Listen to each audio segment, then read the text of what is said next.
Welcome back to the Women's Speed Chess Championship.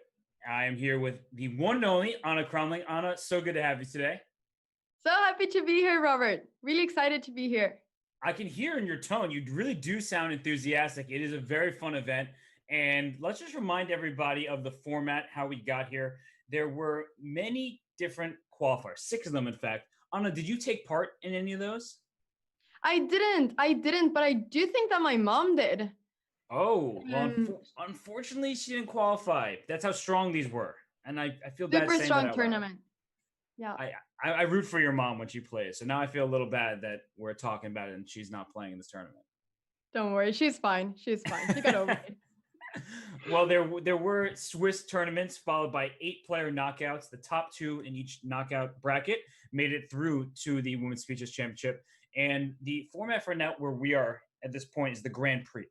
And we started the Grand Prix yesterday. There are 21 total participants, but you only 16 can play in each one. And you play 3 of the 4 Grand Prix. You earn points along the way in addition to prize money. And the time controls, 30 minutes of 5 plus 1 second increment chess, then 30 minutes of 3 plus 1, followed by 10 minutes of 1 plus 1. So, Anna, I mean, we're doing some of the math yesterday. Some of these matches are going to come down to who just has better mouse speed. That's very true. And that's a very big thing in online chess. And it's very easy to see all of these players' ratings, their FIDE ratings, and just compare them like that. But it's like you're saying, it's a very big thing to know how well they play online, because it's, as you said, at the end of the day, it's gonna come a bit down to mouse speed as well. So it's a very important thing, definitely. For sure. And sometimes you get the unexpected because higher rated people aren't necessarily playing on online blitz all the time. But let's see who's left in this event, because we're now in the quarterfinals. When you look across the way, you knew this question was going to come. Who do you see as your favorites in these matchups? Well, we're talking about it before, and I really did not have an answer. But what I was saying that I really thought was very interesting was that Vaishali, the older sister of Pragnananda, that she has come so far. I think that that's really cool. She's quite young. She's born 2001, I believe. So she's 19, if I'm correct. So I think that it's really cool that she's come so far, that she qualified, and yesterday she beat Stefanova. So I would definitely love to see her getting very far in this tournament. But well, at the end of the day, I guess that'll be maybe Katrina Lagno or Wenjun that will come really far, and I would love to see both of them coming very far. But I think once again that it's very cool that Vaishali is here as well.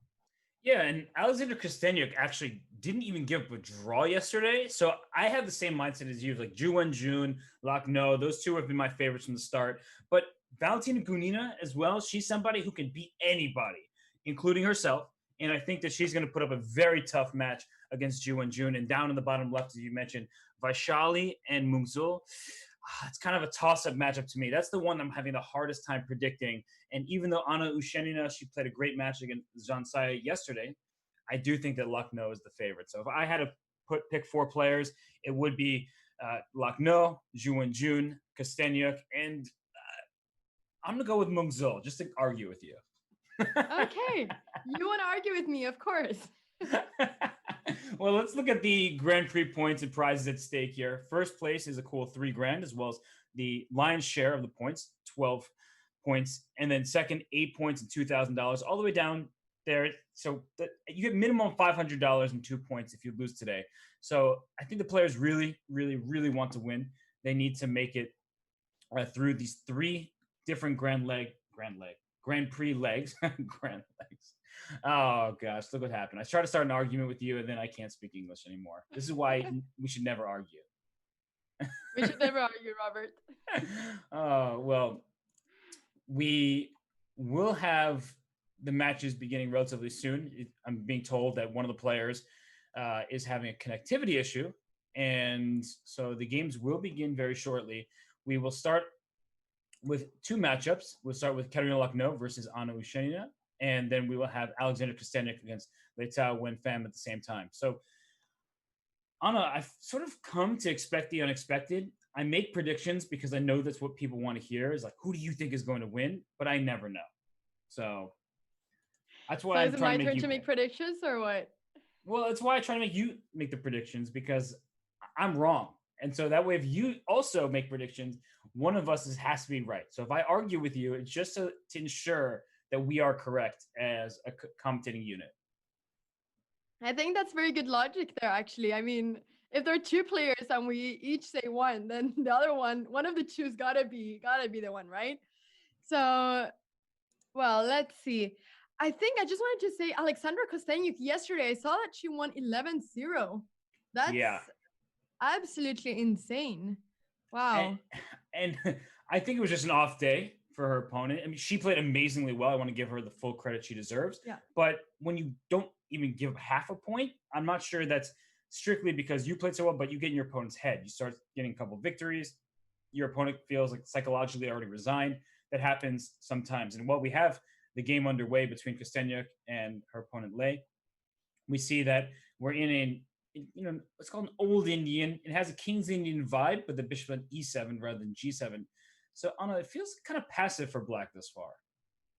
Yeah, I mean, I love playing as the King's Indian with white, so I always like white in this type of positions. I'm But guessing yeah, it's I do because think it does like you like having space, don't you? exactly. That's the thing. That's the thing. I always like having space, and that's one of the nice things with the King's Indian that you get to push your pawns to C4, D4, E4.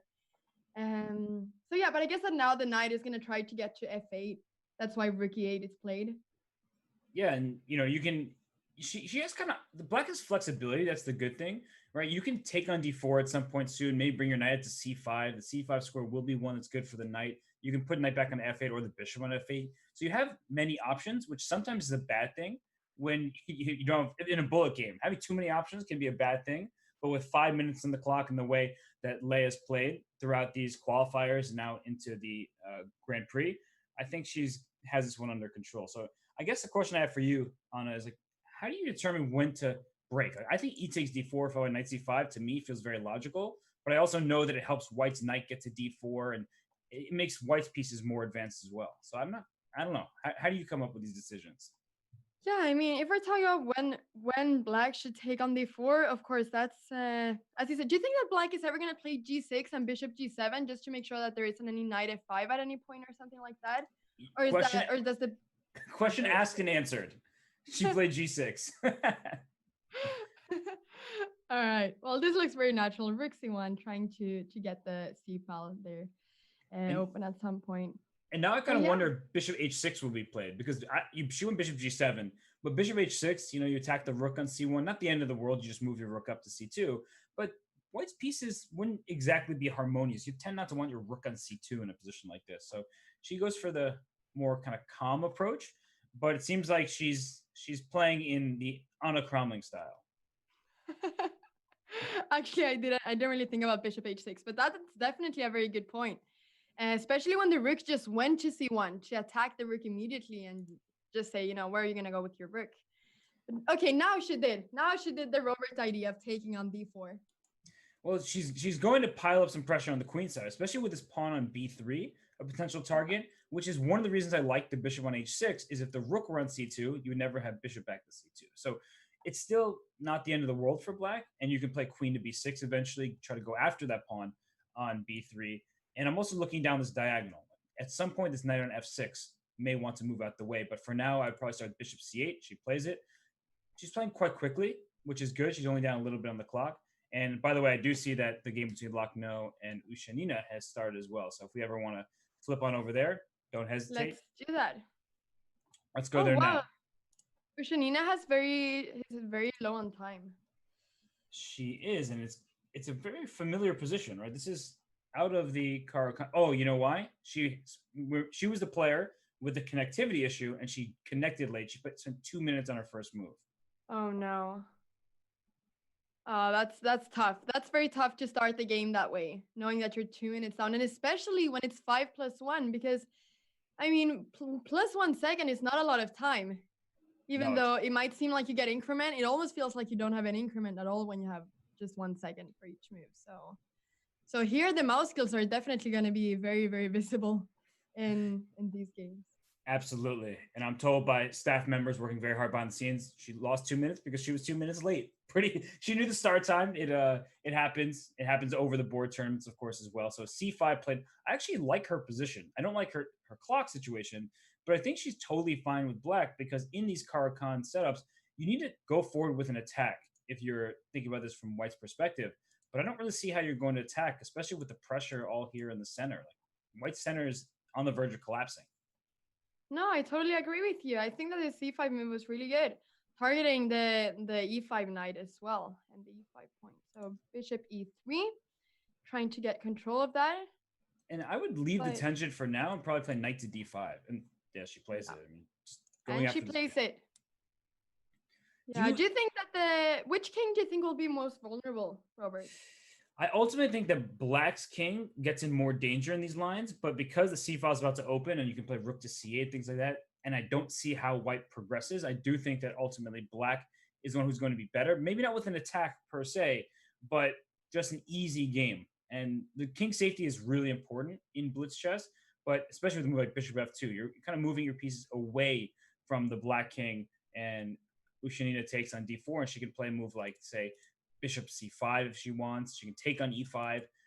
And I don't play the Caro-Kann, but this feels like a dream Caro-Kann for black. It really does. I don't play the Caro-Kann either, but it does look like a very good position for black. Quite after Yeah. 20 moves only. So I think that that's definitely an accomplishment for Shanina, even though she's a few minutes down the clock. And I would actually, now that she looked queen b6, I didn't love queen b6. Knight f5 comes to mind. This knight on d5 has two defenders with the rook and the pawn, and there's two attackers. So knight to f5, she put pawn f5, which probably is also good. But I was thinking knight f5 and just trying to go for some tactics. And queen e3, going for the she's queen.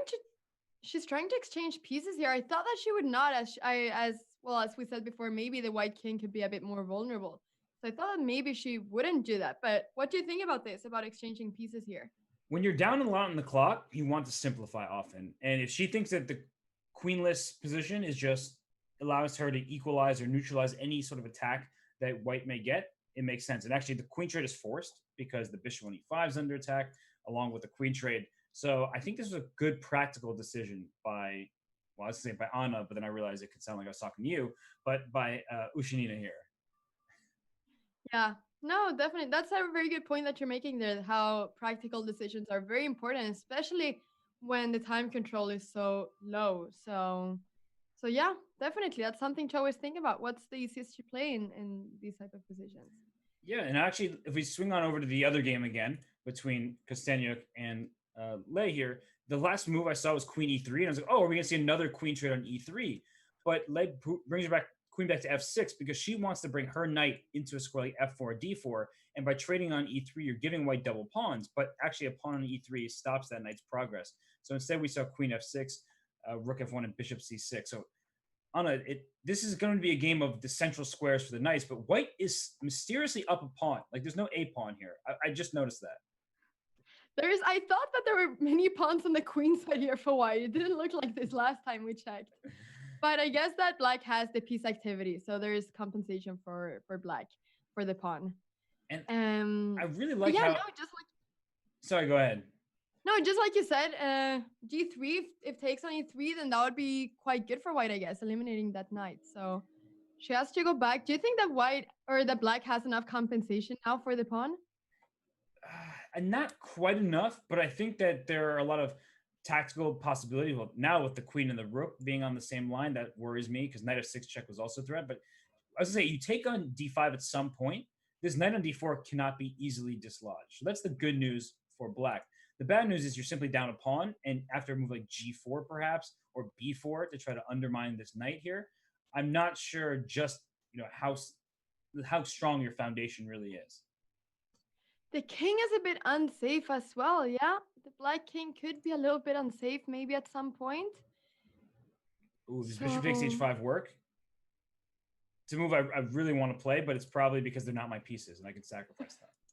It's always like that, right? When you're doing commentary, when anyone's doing commentary, we just always want to sacrifice as much as we can if it looks good immediately.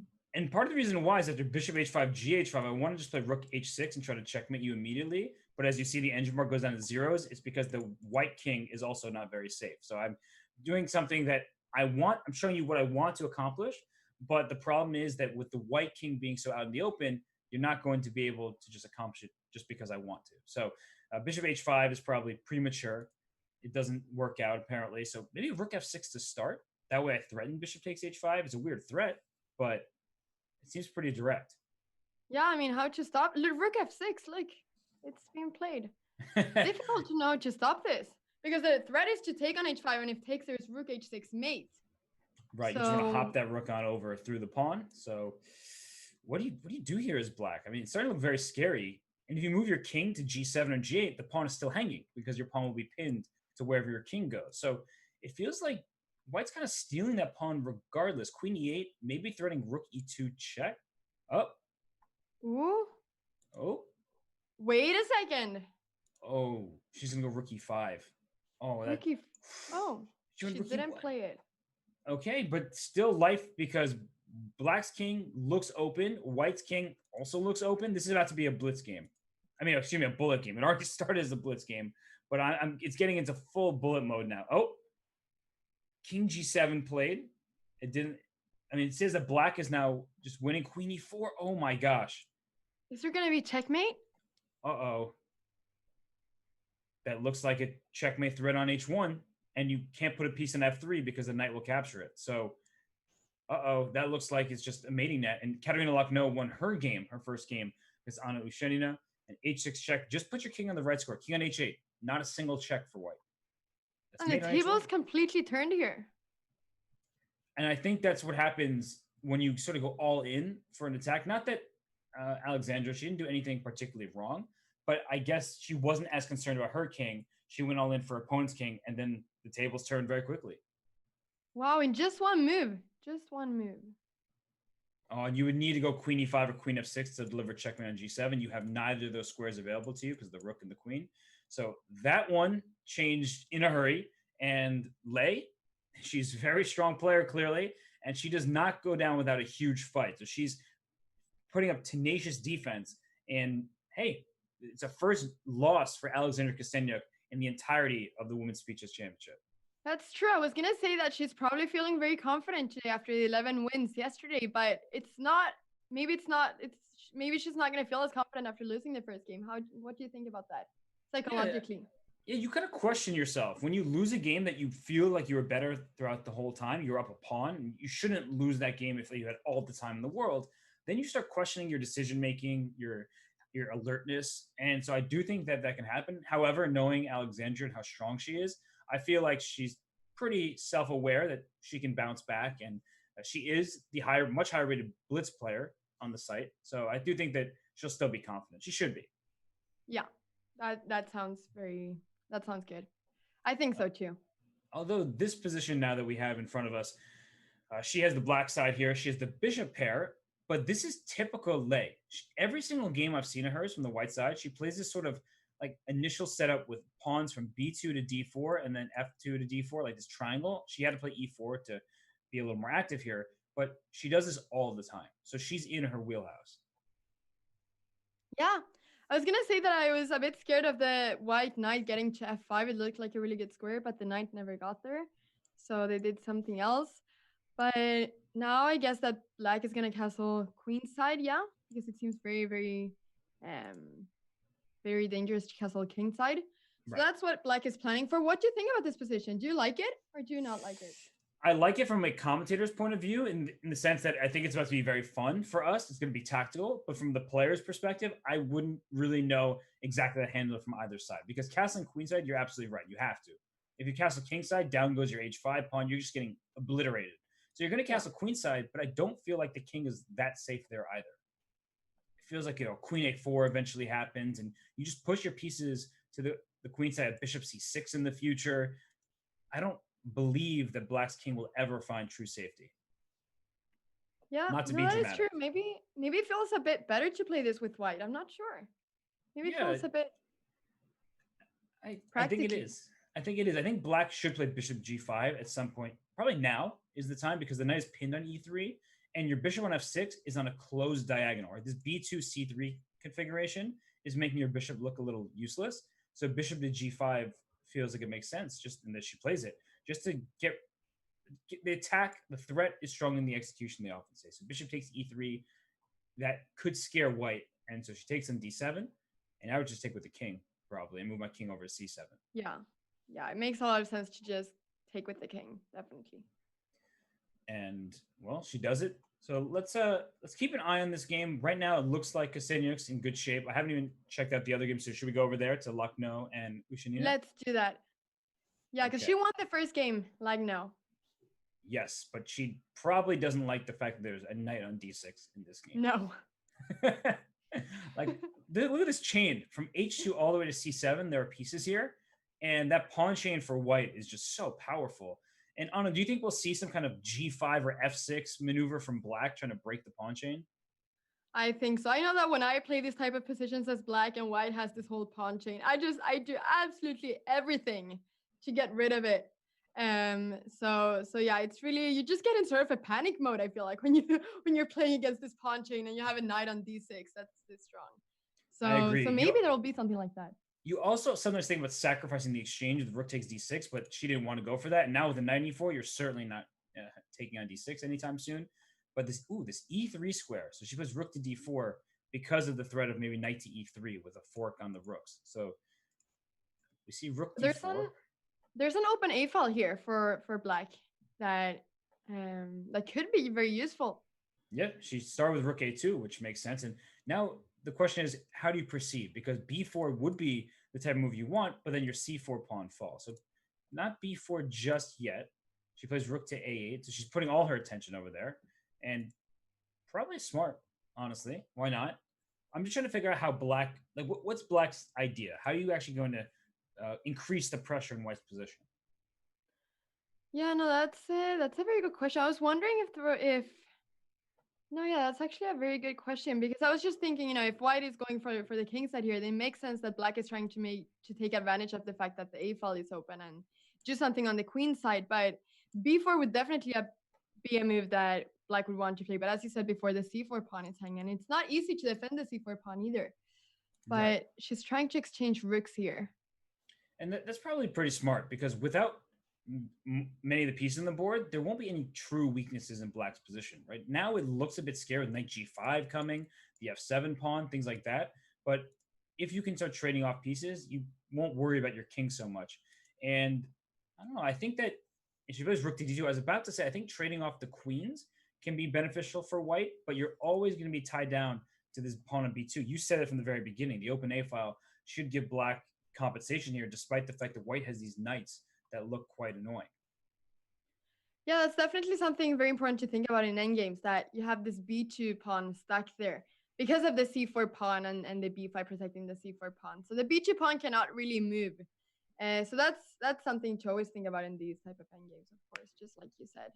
But she's not exchanging queens. I think that's riskier for black than it's for white. I know there's a king on h3, and at first glance, you're like, wait, what? But the king is so safe out here. Black needs more pieces, right? You need to be playing bug house and drop your queen on h6, right, with a check. The king is actually well defended by all these pieces. You don't have any attackers, and I'm actually very worried about black's position, because if you give me some time here, I could play a move like knight to g5. Knight c8 is a weirdly annoying move, because your knight on e3 needs the queen's protection. I'm opening up the d file for my rook. Definitely. Yeah, king on h3 is not a bad king, to be honest. As long as you said, as long as there is no queen on h6 mating there, it should be okay with the king on h3. So definitely. Yeah, it's just weird, because you don't typically see a king on h3 with so many pieces, but now you see that Lagno is going to the think tank. She's down almost 2 minutes on the clock. The evaluation bar is going up and up for white, and the knight on e3 is kind of pinned as well. So rook e2, knight to d5. She can trade queens if she wants, and then play knight f6 check. That's what I'm looking at now. Like, I'll just make the moves on the board. Knight f6 check. This bishop on c6 falls. This pawn on b5 falls. So even if we get opposite colored bishops, I mean, this is a big problem for black. Definitely. Those pawns look scary. And she's going for it. Oh, she takes an f7. King on f7. So if king takes f7, there's knight back to d6 with check, and then the bishop falls. But bishop takes e4 is an in-between move, because if I take on e4, You take on e4. I take your knight. You take my rook down on a8, and then my knight captures back. So I think we're about to see a position with a knight and bishop versus a rook and pawn. What do you make What of do you this think decision? about this? Yeah, I was asking you because I wanted some time to get the answer myself. So I think we both had the same question for each other. I think I prefer the other position though. Before Yeah, with trying to keep the light squared bishop for white, trying to put some pressure on these pawns on b5 and c4 because it feels like they're a bit easier to defend now when black has the two pieces. But what do you think? I agree with you because when you have two pieces versus one, right? This rook is only one piece attacking the pawn one time, but all you need is one knight defending it, and the knight and bishop can actually start teaming up on white squares, b2 and c3. That's what I want to go for now. And my knight comes to d5, my king comes to d7. Kind of generally speaking, people often like to trade down into a rook versus two minors pure endgame because you think that the rook can go very quickly and take over squares. But here in particular, I don't think you're getting much. And by the way, I hear an ambulance just blaring its sirens there down the street. So New York City for you. There it is. And oh, rook d4 though just happened. Ooh. C4 pawn once more needing some defense. Yeah, but as you said before, the knight might stay there and the knight will protect it. It's just one piece. The rook is just one piece. So, but okay, I guess that now white is trying to push f5 and try to get a passed pawn on the e file here. And she does. Yep. And we'll see exactly that. And the good news is this bishop on b4 is a very strong piece defending the e7 square. And there are times where you can just give up your bishop for the pawn, let's say, and then go knight a4 and win the other pawn. So a rook versus a minor piece, just those pieces, is going to be a draw. All right. The sirens still go. Sorry about that, everybody. You know, first I thought it was here and I got kind of scared because I'm in this little wooden box. And I thought, is there an ambulance here or something actually happening? Oh, no, I didn't want to scare you. It's on my end. But yeah, you're going to sacrifice your piece for this pawn, and then your king is going to go to b3, let's say, and then your knight comes to a4. You win this pawn here. So that's exactly what Lagno is going for. Let's go to the game between Kostyuk and Lei because that game is actually fascinating. I know this one here is interesting for sure. And okay, 19 seconds left for Lagno. Maybe we'll stay here for just a little bit, but I'm at the corner of my eye seeing a crazy game develop between Kostyuk and Lei. So I feel like my allegiance is split right now. So rook b8 check, I imagine. She plays it. Oh gosh, the king has to go back. And now you can probably play e7 if you want. Yeah. But then there's this seems like a better version than before. Do you think that white can pressure quite a lot here? Yeah, white can. But if you play e7 too soon, the bishop will take, and then you play c3 and just make a draw this way. So, you have to be careful if you're playing for a win here. But 6 seconds, 5 seconds, oh gosh, it's hard position to defend. Now just king f7, and you can't stop the pawn. So, e7, knight takes c8, and there's knight d6 check at the end. So you cannot play e7 here. Yeah. So what can you play? Some kind of rook c6 maybe? Rook. Try to take the knight. Yeah, rook c6. And if knight d5, you have rook d6, and you win one of the minor pieces. Rook d6, bam. You win a piece. There it is. So important to have this time. It is. And now it's just queening. So we see a victory here. Let's go to the other game between Kostyuk and Lei because what is happening here? There's a queen on a8, a king on a1, the a3 pawn under attack. Oh my gosh. What's the king doing? Wow. King b6. Where's the king? The king was just avoiding a knight check. But there's queen f2 check in the future. I'm not sure about this. Look at the king on b6. Wow. I think it's a strong piece. Oh, yeah. Maybe not anymore. Don't go king a6. There's knight c7. Knights are very tricky here. Queen back to b2. So she was scared of any potential threats. She could have taken on f5. She could have went knight d8 check. She said moves her queen back. 7 seconds left for Kostyuk. Okay. So little time. We're in a pure bullet brawl now. So queen takes d5. It's a good move. Taking the pawn. Now queen e5 I would play. I just want to get the queens off the board. She's not afraid though. Knight b5 check. Knight b5 and then trade queens. Ooh, wrong move order. She did it like this. Okay, but now this has to be really good for black. Yeah. Now there are way too many pawns here. And don't play d5. Rook e5. I was going to say don't play d5 too soon because of rook e5, but she does it. And now, oh gosh, the d and c pawns. That's too much. It's too much. Way too much. Way too much. This knight on f4 is weirdly safe because the rook can't attack it very easily. And she pins. Uh-oh, she blundered the d pawn. She's blundering a lot of pawns now. Oh no, this is what happens in no, the G4 pawn's under attack. Oh, but King A3 is gonna be mate on F1. Rook F1 mate. Oh, there's Rook F1 mate. That's what happens in Bullet, right? Tons of mistakes happen, and it's just because you have no time to really calculate. But I Yeah. think that Ksenia, she kind of earned that one throughout that game. I didn't see too much of it, but it seemed like from the very start when we tuned in, she was the one with the initiative. Definitely. No, definitely. And well, now it's 1-1. So maybe she'll do a little comeback, Kosteniuk, after this. She's playing with the white pieces now too. So we'll see how that goes. And this is typical Lei. No matter what color she has, she loves this pawn triangle from B7 to D5 to F7. Right, this is her style, and I've learned this over time by commentating on these first the qualifiers and now into the Women's Futures Championship Grand Prix. She really likes these compact structures where there are no tactical risks. She's a very solid player. Okay, okay. Have you seen a lot of her play before these qualifiers? No, I'd actually never really seen her play a little bit, just because I coached the U.S. women's team, so I've prepared for some of these players before, and just I've by commentating so many events, you see players and you forget that you've even seen them play before. But no, not in any depth, and it's been cool to watch her play because she has this really I don't want to sound negative, like a simplistic style where you'll just be like, Hmm. where did her opponent go wrong? How did she win this game? But it's because she doesn't really take too many risks and she understands how to improve her position move by move. So it's actually a big compliment because many people struggle when there's no clear plan. She seems to thrive in those type of positions. That's a very good thing to be able to do because, well, as you said, it's something that's very difficult for a lot of people. And I think especially when you have little time to just sort of know what to do when you don't really know what to do. Right. It's a great thing to be able to do. So And, definitely. and you look at this position, right? She just went rook e8, bishop f8. This looks like she's not doing anything. And this is a difficult position for black because you don't have space. And do you play for c5 or is that too weakening because the queen on f3 stays at b7? And there's opening the d file. So knowing how to play a position like this is very important, but also very, very difficult. Now the knight is getting probably to e4 Mm-hmm. and d6 maybe. Maybe we'll see something like that, or maybe just to stop c5. I mean, if you can get the knight to d6, you're very happy. So maybe there's going to be some kind of like rook a4, bishop b4. Feels like it takes a lot of time, but that's a good idea. And queen f5, she said, I don't want your knight to stay here. So take me. She doesn't because the e pawn would have captured. And Anna, I mean, you see a position like this. We both know that white is better or should be better. She played c5, so she actually was the one who opened up the position. But I was going to say, Yeah. like, how do you make progress? I didn't know. Well, there we had the answer. There we had the answer. She played c5. Do you take on c5? No, maybe you just stay like this. Maybe you just stay like this and you don't do anything like that. That rook d1, centralizing the rook.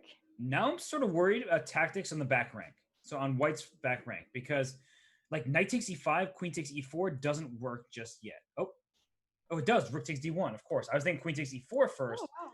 but So rook that's takes just d1. a pawn. That's a pawn. And that's what happens when you patiently, you sit, you wait. Your opponent is trying to figure it out. Watch out for knight f6 check. That's a clever move because now this is a check, but you can just even go king h8 here if you want. You can bring your knight back to g6 just to close things off. Just do not allow knight f6 with the king on g8. Nope. Well, that was just the pawn. That's what happens when you just leave your rook on the first rank like this sometimes. That there are all of these, especially when there is a mate. There are just all of these different ideas. So. Yeah.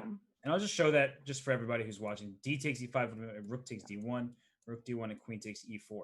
The other way didn't work with queen takes e4 first, which is what I wanted because after takes, rook takes d1 check, bishop drops to e1, and the queen defends. So you would have done the other way, taking on d1, taking on e4. Now black is up a pawn and very happy. So that's why Lagno instead went rook to g3, and now after king check went knight g5. Oh gosh, what's going on here? Oh wow. If hg, rook h3, winning the queen on the h file. So queen f5 played. Good move. Very good move. Should you take now on e5 then? She does. Oh, she's taking the queen. Oh, because if queen takes, there's knight takes f7 check. So watch out for forks. Oh, that's nice. She's really going for the tricks, Kosteniuk.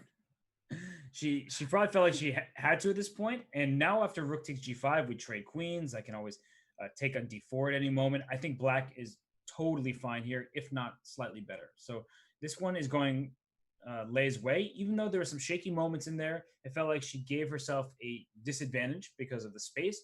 She was able to strike, and Castagna couldn't find the exact proper plan, it feels like. And so, even though the position is now even a material, Black has a better pawn structure. Yeah. No, this will be tough for Kosteniuk, I think. Definitely. Yeah, So we'll see what happens this game. Yeah, back rank problems in this pawn a5. That's my biggest concern. It's on a dark square, and that means it can be attacked in certain endgames. So let's go to the other game because we haven't even checked this third game out. And by the way, we have about 30 seconds left in this time control. This will be the last game of 5 minutes plus 1 second. Time has been flying. Like time has definitely been flying. I thought we still had 15 more minutes. I think they say time flies when you're having fun. I'm always having fun, but it just feels like we just started, and yet we're at the end of this time segment. So Lagno is down 1 pawn, and so Gunina, since her first game where she was late, knight d4, so kind of knight d4. I want to play knight d4, not my pieces, doesn't work. You just take it. Okay, I'm trying to get to c2. Right there is probably not right. Yeah, but it's interesting still though, because then you open up the rook. But I guess that not yet, of course. But yeah, the idea could be there though. I'm getting too ambitious. The king comes to a1. There's no more checks. Yeah. I always all miss, Robert. What else can we do here? Maybe knight g5 and then try to get to e4, putting some pressure on c3. Oh, that makes sense. Rook c7. Oh, especially now knight g5, knight e4 with the rook on f2, because the knight e4 hits that rook there. So I like that looks great. But I think king h7 is also smart, just making sure the queen a8 doesn't come with check or anything like that. And so now knight g, I mean, your move. Knight g5 now seems like a very strong move. Yeah, because you also have rook takes c3 tactics with the knight on g5, where if the king or the queen takes, then you have knight e4. So you have all these possibilities here. She plays rook to d7. She's not playing this knight g5. I think she feels safe with this knight on e6. Or it protects g7. It can't be kicked out on a light square, but I liked knight to g5. I think I would have preferred that. So queen c6. Well, she plays rook back to c7. Okay, now is she going to play knight g5? Let's see a knight g5. I feel like now's the time. Yeah, I mean, it just seems like such a strong move. And I think you're hinting that this knight e6, there it is. It's a very good defensive piece, but why not turn it into a very good offensive piece? So I'm with you. She plays it. You can also always play f6 for black if you want to shut down this bishop on c3. Not that it's attacking anything, but it loses some of its scope. And so, wait, is rook takes c3? Just take this and play knight e4 check. Transition into... It does look like a good move. Because then if knight e4 immediately, then I guess there's rook f3, sorry. But now there is this check. Exactly. So we're trading, fancy trade. And now we're going to get into a position where black is up a pawn, but it's on the opposite sides of the board. Typically, you want, if you have just one extra pawn, to be all on the same line because then you feel more comfortable. Here, look at this king on b4. Is it coming up to b5 to a6 and attacking this a7 pawn? It looks ridiculous, but... I have no idea, but the king is on b5, on b4, sorry. It's about to become... They always say in an endgame, use your king as a weapon, right? So, c5. Now we have to calculate. It's a lot to calculate. Can we trade queens on c5 or are white's pawns too quick over here? She played it very quickly, c5. Yeah. And something tells me that you can trade queens and then play like h4, g5 and things like that. So, okay, step one. I think it's smart to take with the pawn on c5 because now you can spend time thinking if you really want to trade queen. She doesn't. She has queen to d2. No. And a7 is hanging for black. h5 is hanging for black. I know the king is in check, but I'm just looking. Like now there seem to be some good possibilities for white. And where's that king going, though? That's the essential question. I think king a3 feels smartest, just to keep the king out of checks. Yeah, and it feels like white has a lot more activity now than before. For there are a lot of checks. The queen is active. The king is going to go to a3 with no checks, like you said. And it's not going to be easy for black to completely, win immediately. For sure. And especially because in these kind of races, it's about pawn quality, not pawn quantity. So even if black were to remain up a pawn, say queen takes g2, we're seeing a pawn race. And this a4 pawn is just as good as this h5 pawn.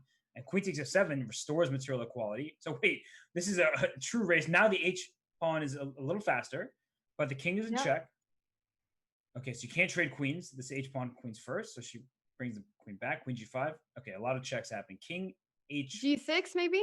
Oh, g6? No. There would have been no checks. I like g6. All Queen E2 right. check now. Yep. Queen's got to check. Oh. Queen is going that way to check. I like your G6 move, actually. Even after Queen E8 check, I like G6. She brings the king in first. Feels like the God. king, there are too many checks here with the king on G4. Yeah. So she brings the king back, but now Queen E3. And you can even consider A5 here. She plays it. She plays A5. Oh. Now her pawns are in even squares, right? Now A6. 4 seconds. We're so low on time.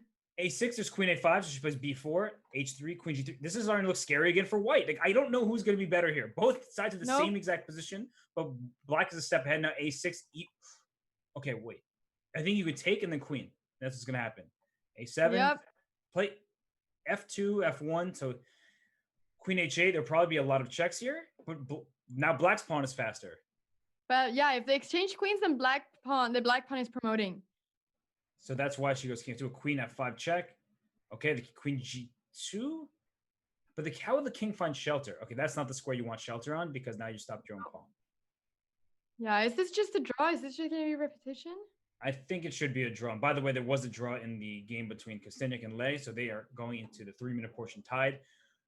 This is a pure bullet game. So it may be a draw by classical chess standards. By bullet chess, mistakes happen all the time. So let's see. Anything can happen here, definitely. King F2. Go Queen E2 probably. The king is running away, sort of. Don't go King E1 because there's Queen G3 check. So King G2 makes sense. Now King, you're not getting out of this. I don't think. The king is staying in the box. It's sort of like a little wooden box for the king. So you would know a little something about a wooden box, wouldn't you? Yep. So Queen C5, Queen E3. I would just try, keep playing this game out. I don't know. It seems like there's no risk for black just yet. Yeah, and 2 seconds as well. I mean, the time is so low that I don't think that... Okay, they took a draw there, yeah. But I think you were about to say that the time is so low that you may make a mouse slip. You may put your queen on the wrong square. They are starting a new game, but this game is about to be canceled because it was the end of the 5 minutes portion. Anna, you and I are going to take a brief break. And for everybody watching, stay where you are. This is very exciting. We have 2 even matches. And when we return, we'll get to the 3-minute plus 1 second increment. It's getting faster. It's going to get more exciting. You will not want to miss it. Stay tuned, everybody. Nope. Stay here. It'll be even more exciting, just like Robert said. See you.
And we are back, ready to cover these two level matches between Alexander Kosteniuk and Letao Winfam from Vietnam. And we have Katerina Lagno taking on Anna Ushanina. So we have two Russian players, a Ukrainian and a Vietnamese player, all taking part. Hey, as soon as I finish that sentence, the games have begun. So, Anna, you lead the way here. Which of these two matches do we want to start with?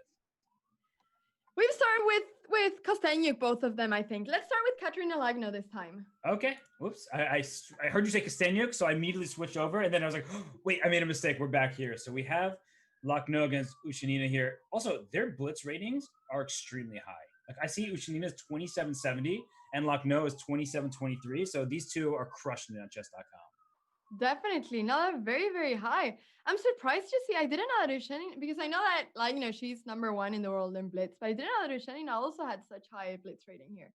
So, that's really cool to see. She played super well yesterday against Abdulmalik, so she kind of crushed that match. I was a bit surprised, not because she's not capable of doing so, but it's out of respect to Abdulmalik as well. Zansaya just wasn't a match yesterday for Anna Ushanina. And here, on the white side of this position, she's trying to get some sort of breakthrough with a5 eventually. But if you play a5 too soon, black just plays b5, and this pawn a5 becomes a target. So, Anna, what kind of ideas do you think that, well, she was a6 as Lagno does here. I was going to say, what kind of ideas do you think black should go for? And she starts with a6. I'm worried about queen to b3, if I'm being honest. Queen b3 just seems like it goes right after the pawn. That's the first move that I was looking at too, both to stop b5, but also to put a bit of pressure on b6. So I really like that move queen b3 before. But okay, now the knight is getting to e3. The pawn on b5 is hanging. And I guess, does she want to push? Does she want to push on the king side, or does she just want to stay with the pawns here on e4 and f4? I was thinking if she wanted to play f5 at some point. Yeah, f5 is one of those moves where if you're playing aggressively, you go for it, but then you give up the e5 square. So it's so committal that I have a hard time believing she will do it, even if she wants to, because that's what happens to me. I'm a close to sign player growing up, and I always wanted to play f5, and then I always regretted it because my opponent took over the e5 square. So I think that she'll refrain in ways that I was not capable of doing when I was younger, and she plays bishop h4. And wait a second, there's something feels fishy about this position. It does feel a bit weird. What is the weirdness? Bishop h6? Yeah. No. I mean, that looks right. Just going after f4 and... Whoa. Whoa. Wait. Knight takes e4? Is there knight... Took out knight d5 here? Is there... No. Queen e1, just a simple retreat? And saying I'm up in exchange. So Lagno sort of forced this. She didn't have to go for this, but she definitely has compensation. I'm not sure if it's enough compensation to say equality, but I don't think she's that much worse. Yeah. No, I'm always so impressed. When they're playing these games, they just do these big game-changing moves in a couple of seconds. Like, she just, without doubt, she just went for this. I guess she saw it before, but she just went for this exchange sacrifice. So, well, but I think I'm going to give you a little brief kind of words of wisdom here. Don't always believe the players. I also get impressed, and then kind of like, wait, I sort of thought that wasn't the right thing, and then I'm like, wait, no, they did it, so it must be right. And then I'm like, no, they make mistakes too. So you should always be skeptical of the moves that they're playing, because I don't think this is what black wanted out of the position. Right? This exchange sack, she made it very quickly. It was committal, as you said, game-altering decision. But now white's just better. Yeah, no, I think so too. I mean, now that they enter the endgame, the king is on f2, the rooks are going to centralize, the a file is open. I think that white is quite a lot better. Yeah. So I mean, it just felt like it was, she did it, and she did it quickly. So we both were like, whoa, there's a tactic here. And then now that we look, the dust is settled. It's clearly good for white, no question. So I think that this is a tough position for Anna to figure out. I keep saying Anna, and then I realize like can't just say tough position for Anna to figure out, because it makes it sound like it's tough for you. But I know I'm not playing. It's okay. It's okay. So she played rook a4, which is kind of clever, because I think she is going to play rook to b1 next. And now this pawn on c4 is hanging by the rook, and which will attack your bishop if you take on c3, which you can right now. So I do think that black's pieces are on the verge of getting stuck, especially when this bishop comes to f3 as well. And the bishop on b7 is not looking great either, to be honest. Yeah. It's like, where's it going? It's stuck either behind a wall of pawns if it goes to c8, or on a8, it's about to get pinned. The knight will get pinned to that bishop there, and there's a lot of pressure. So She takes in c3. Rook takes c4 played very quickly. But this is the type of endgame on where if you trade some pieces, like it's going to be not too easy to win because black is very solid over here on the king side. So like That is bishop, true. 4 versus 3 here on the king side. That's true. yeah, there are no real weaknesses. So I'd play bishop a8, knight e7, and try to hold that position. Yeah. Oh, I don't like knight to d8. Knight Really don't d8. like That feels fishy. Yeah, your pieces are on now really bad squares. Like this knight can't get back into the game. So if I'm white, I bring this knight to e3, maybe into g4, things like that. I'm just starting making some progress, and I don't know how black intends to continue. Yep. No, it feels like white's pieces. It's not only that white is an exchange shot, but white's pieces are in better places, in better squares. So that's another one. And the time too. 23 versus a minute. I think that's looking very good for Shanina. It certainly is. And she plays rook c7. Now the bishop's under attack. Bishop here, rook b4. Where's the bishop going? Bishop a8. What pieces do you think? What do you think the white wants to exchange? How is it, Robert? Probably this position I would consider bishop f3, just because I see this knight has nowhere to go. The knight on d8 is stuck there. So if I trade off the bishop, there's no knight c6. She plays rook c8, but now knight c6. But then there might be a take. This is like getting very complicated, and black has no time. And the question you ask me, I'm struggling to answer it. You know that Lagno is struggling as well. So it's a great question. Yeah. Which trades you want? Lagno doesn't know. She's not sure. She's not sure. Now the rooks are going down. Wow. The knight still can't move. If you go to c6, I'll take it and go up. Yep. Knight is completely stuck, and the rooks are just dominating. So rook c4 is good, just not to allow bishop d4. I think bishop f3 now makes sense. You stop this knight from getting out again. And rook d6 also comes to mind. Keep attacking. Oh, but now Ushanina has only 25 seconds. And Kosteniuk won her game. We missed it, but she wins, so she goes up a point in that match. Yep. Rook d6, there we have the move. As you said, keep attacking. And now it's, rook c7. This knight is so bad. Now she's going to be playing against this knight too, and the knight has nowhere to go. So it's almost like white is a rook up. Almost. Yeah. And here comes this knight into d6, e5, probably a good move. I play f5. Knight d6 first, now f5. Or knight takes f7. Both look good. So somehow she just takes on f4. She'll take on f7. And now she can take on f4. But this is actually not going to be easy with just the g6 and h5 pawns. If the rooks get traded, they're often drawing mechanisms with the rook, even though you're down in exchange. But here... That's right, what you're saying. So yeah, she exchanged the rooks. I sort of preferred before to keep that knight without any squares instead of exchanging it, I think. Yes. At the very least, bishop d8 maybe. At the very least, it makes black's life much more easy. Here it is, bishop d8. She found it. She's going to take on h4, and she's going to make a draw. Yep. Is this just a draw? I think this is just a draw at this point. Because the only way to try to... Well, you can go king e6, king f7. So with no time on your clock, you might lose. Ooh, king f7. Ooh. Uh-oh. Nope, I don't like this. I don't like this at all, but this may be some kind of weird fortressy setup. And king f5. The white king is kind of stuck out of it for now. Yeah. Wow, this is weird. This is really weird. She'll play this forever. 6 seconds for white. So how does she make progress? King, where's your king going? I thought, where does it? I thought the king was going to try to go the other way to run around, but the rook was going to stay on h1, or on h8, sorry. But even if you get your king to h3, if you could just jump that king to h3, then what? It's a long, long task after that to try to dislodge the defense of this h4 pawn. Yeah, no, definitely, because if you cannot take with the rook the pawn, then it's not going to be easy to take the pawn anytime. So king f7, you should start bringing your king back and then pin the bishop on the 5th rank. Okay, so king g6. Wait a second. No, she got the g2 pawn, didn't she? Oh, no. There was rook c3 there. Oh, wow. Oh, look at this. Look at this. Bishop g3. She got the g2 pawn. She did it. Oh, she's getting the g2 pawn. Oh, my gosh. She somehow made this work, but this is how you lose in bullet, is even though it's a draw, you put your king on a wrong square, you get checkmated. So this is perfect. She needs to make sure that her king's in a dark square, because the enemy king goes to dark square, you check it off.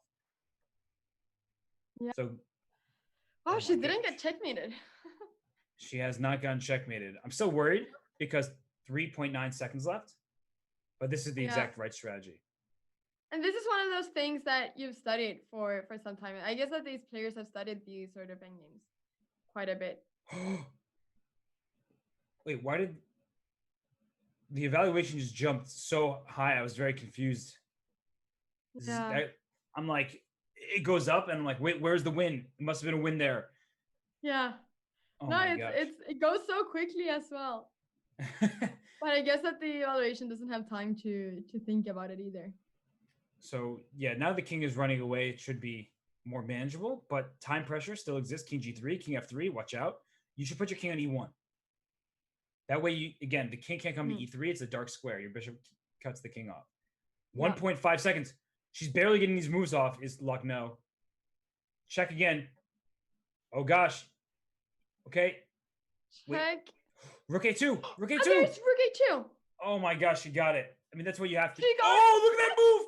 No. King, she can just wait. But that was such a smart move by Lagno, anticipating a pre-move. Oh my gosh. Oh my gosh. Let's go to the game. Your chair. I know, I was freaking out there. Let's go to the Castagna game. Maybe that will be a little tamer. Well, this looks much tamer. Oh, wow. That was insane. Oh, man. That's what happens in Bullet, right? You have no time on your clock. You make one mistake, all of a sudden your king is getting checkmated instead of making a draw. That was a theoretically drawn position, but you couldn't hold it. I don't know, though. This game here, that knight on e4, name a better piece in any chess game in history. I dare you. You know, apart from a knight on f5 and a really good point, I don't think there is. This is the typical idea you play against a King's Indian, right? And this wasn't a King's Indian because the bishop is on g7, but in general, when you have a knight on e4, you're so happy here because you kind of blockade all of Black's progress. The knight was covering the f2 square if needed, but this is now transitioning into a position where White is springing free a passed pawn. Black's pawn is blockaded by the bishop that sits on e3, so White has more mobility in the position. Yeah, I like White here. I do like White here, I think. Oh, absolutely. Yeah.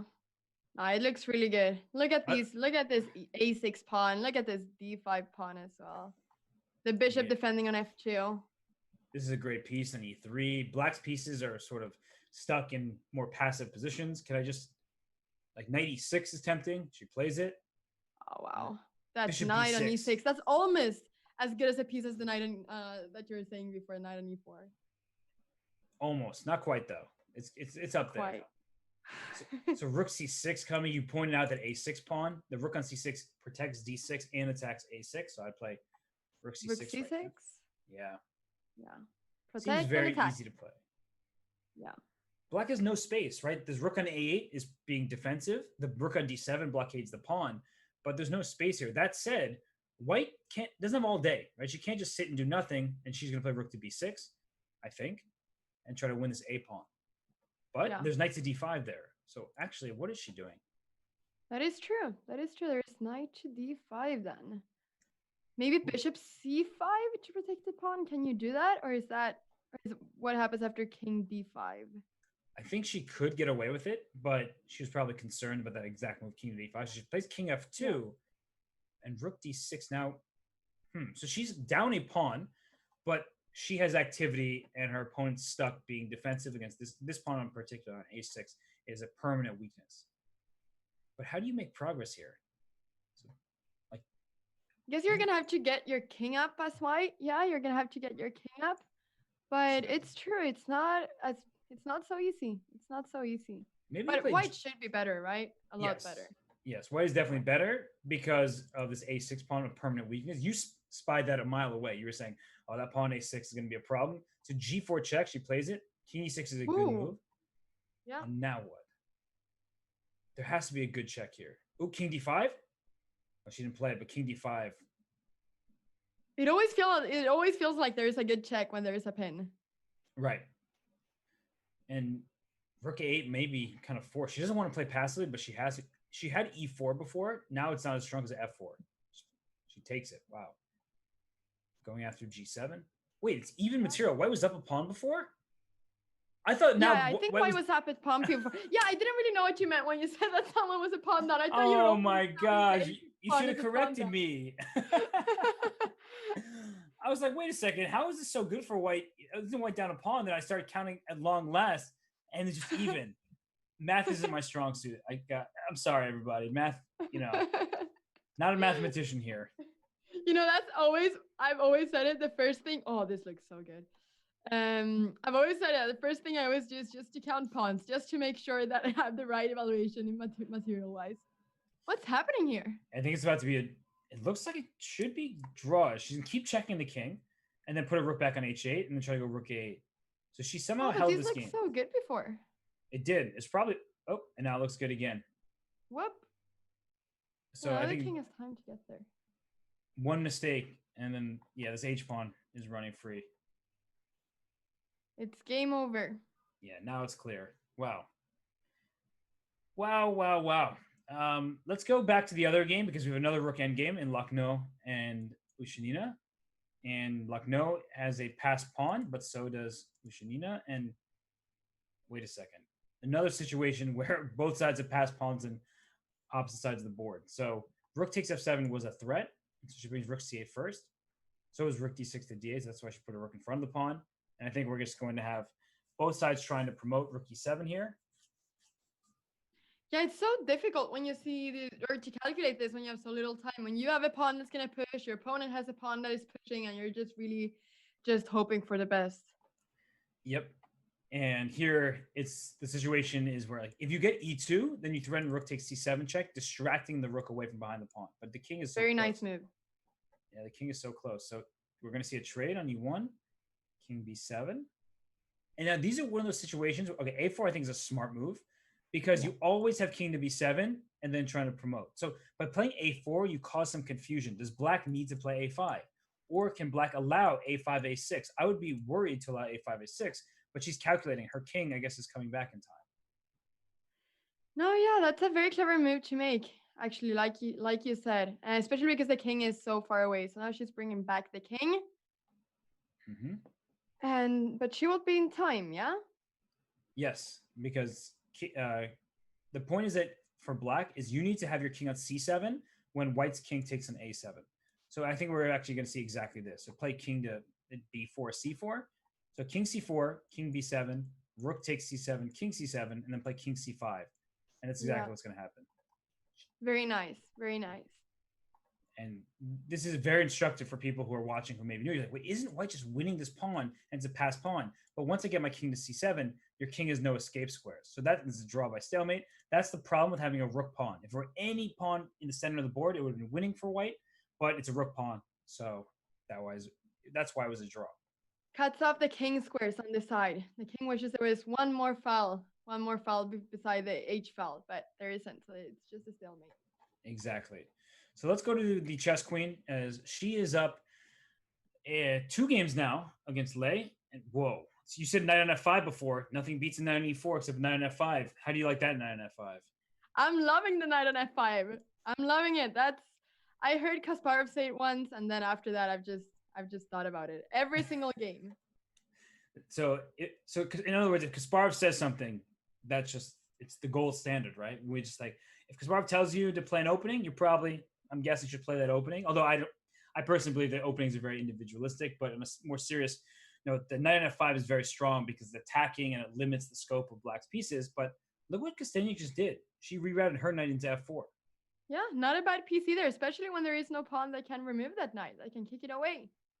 Yeah, and white is up a pawn. I did my math this time. White is up a pawn officially. Can you correct me? I'm right, right? No, I'm doing like this with my head because every single time that I count the pawn, I'm doing like this with my head, but I'm counting them. 1, 2, 3. Uh-oh. White's no longer up a pawn because rook takes e4. No longer. Nope. So but I I'm spoke sure too you're soon. right there, yeah. I spoke too soon. I was like, yeah, white's up a pawn. Nope, white's no longer up a pawn. And now that the material is even, that doesn't mean that the game is just a draw. Because I look at this pawn on c7, and that's kind of a target. So this knight will come into d4, try to come into e6 or b5. And this rook on a1 is pretty far away from the queen side. Just like you said before, the pawn on d5, controlling pawn on c7, which is a big thing in endgames when a pawn is controlling several pawns, like in this position. Oh, the black king has his e5 square, and rook can come to f1 check. and the king can also just run back to d7. So it's not like it's the easiest pawn to get, but still, something worries me about this pawn in the long run, especially because white's up on the clock. Yeah. No, definitely. And where does the black knight want to go? If it That's had any square. e5. If it's e5, yeah, of course, e5, yeah. But how do you get there, right? It's go knight f6, knight g4, knight e5. It takes a little bit of time. Yeah. They exchanged rooks. Who does that favor in your opinion? I'm not sure. That's exactly what I was wondering. But no, yeah, it's gonna become much more critical now, right? I mean, if someone makes a little mistake, it's gonna be harder. A knight trade would be very bad for white because black has the outside pawn here. So what you would do if you traded the knights was you put your king on f6, start pushing these pawns, and then use them as a decoy to distract the white king. Yeah, no, that's the thing. That's the thing. But now the king is getting okay. Well, maybe there is no problem. Yeah. But now I'm looking at knight. She went back to f7 to stop the king, but I was looking at knight c4 to come after these b2 and a3 pawns. So she can actually think about this. What about knight d3 now? Oh no, I thought it was black to move. Sorry. Well, yeah, I mean knight d3 is actually a big threat as well, but she plays b4. Yeah.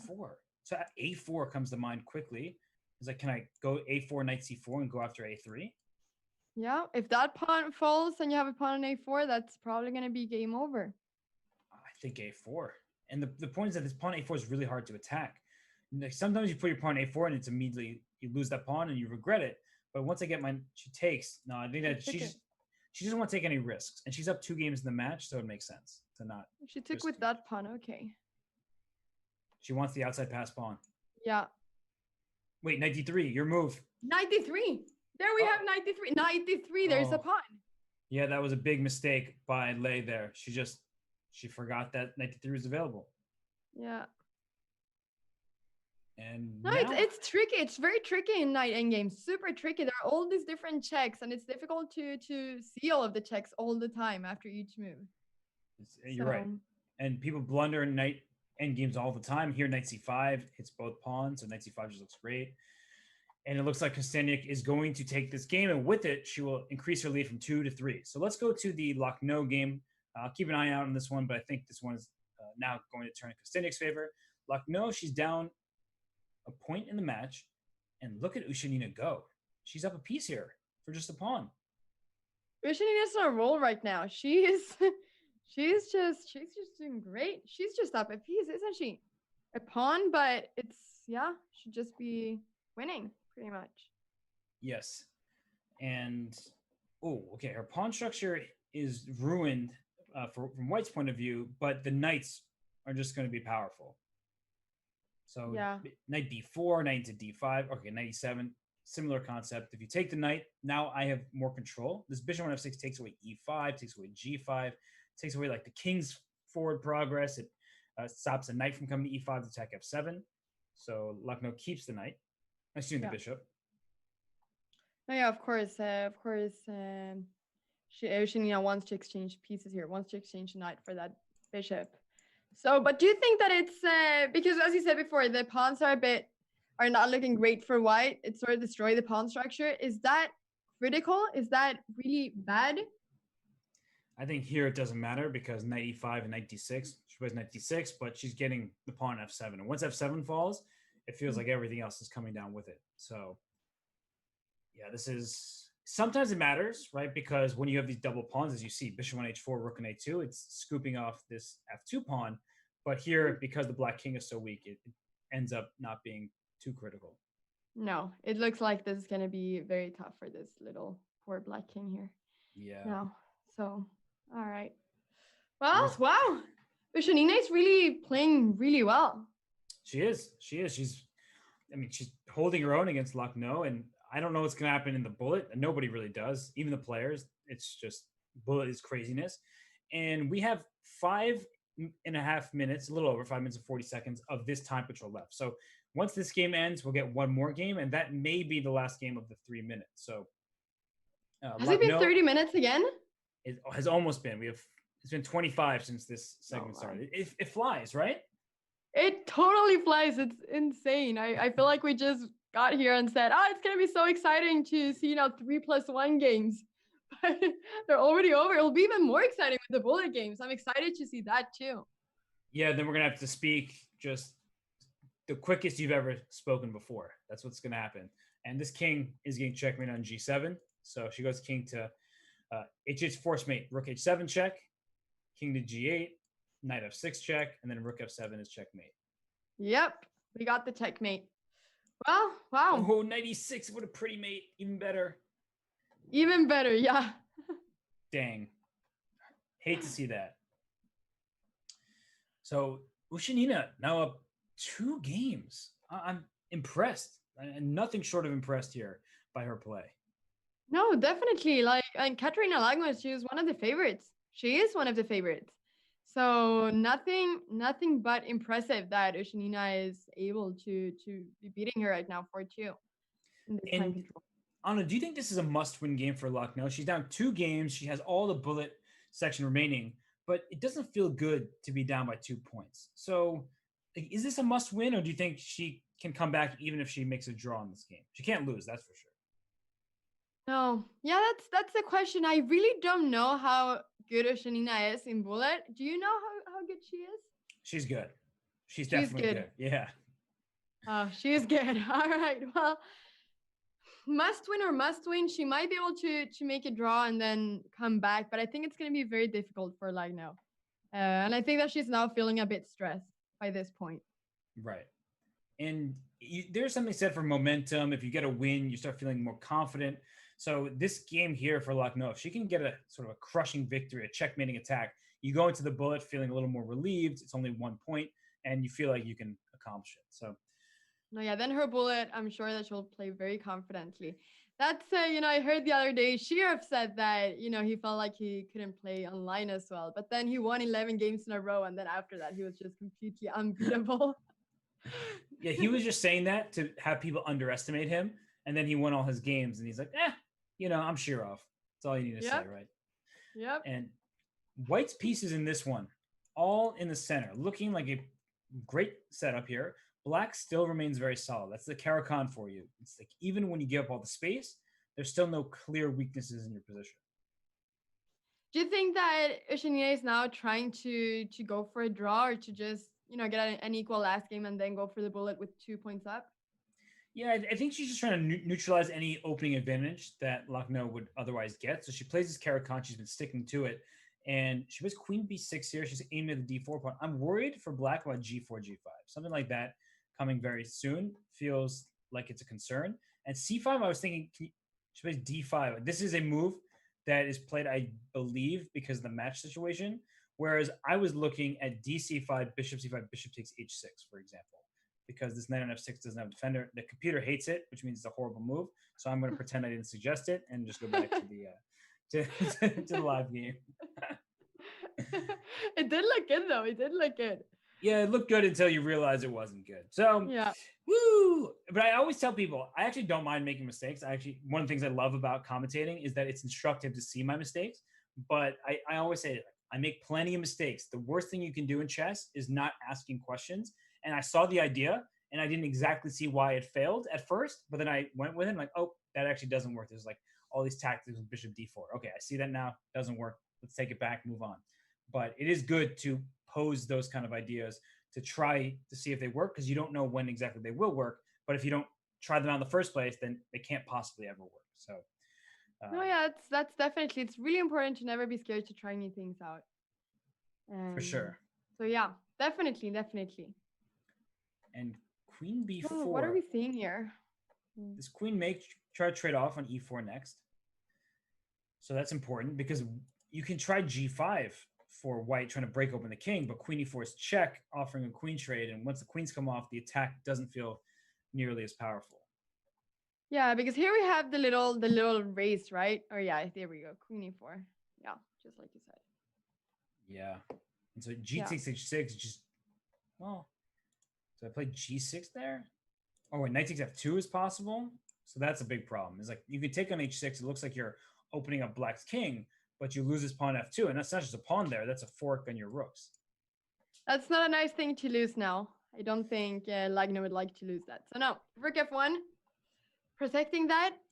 And bishop d6. Oh, this knight, this bishop here. Too many pieces attacked. Yes. And And the pawn on g5 as well. I think that's the simplest, right? Just trade and take on g5. Yeah. Just now so black's many up a things pawn. that were. Black is up a pawn. Seems just clearly better for her. And actually, I asked the question, does Lagno need to win? She really needs not to lose at this point. She's down a pawn. She is up a little bit on the clock. How can it's not like we're playing, but how can one hold this game down a pawn as white? I mean, what would you go for in this type of position? It looks tough. It looks very tough.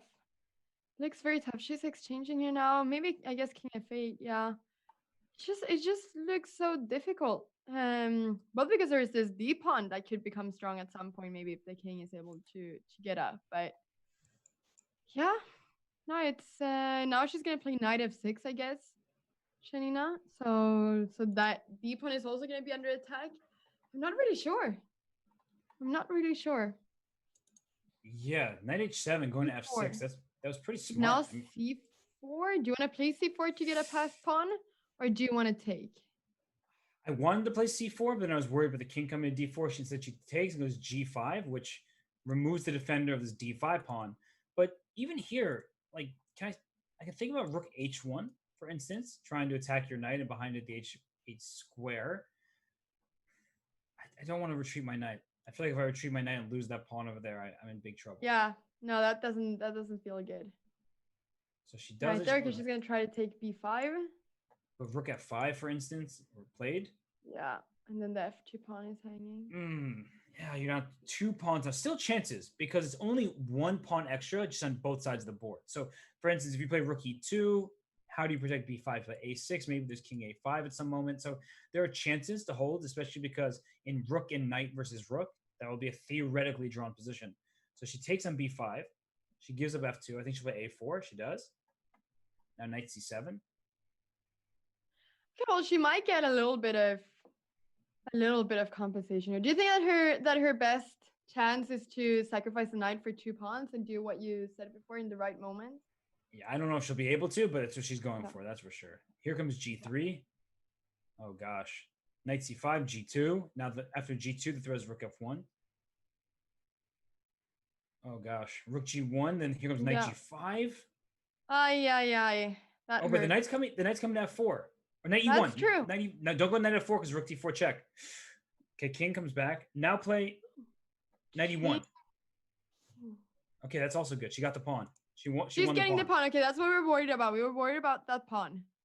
And she takes with a rook, which is risky. But if the knights get traded, no, this is now going to be a draw. And this is a draw. Wow. Stubborn defense. That's what that was.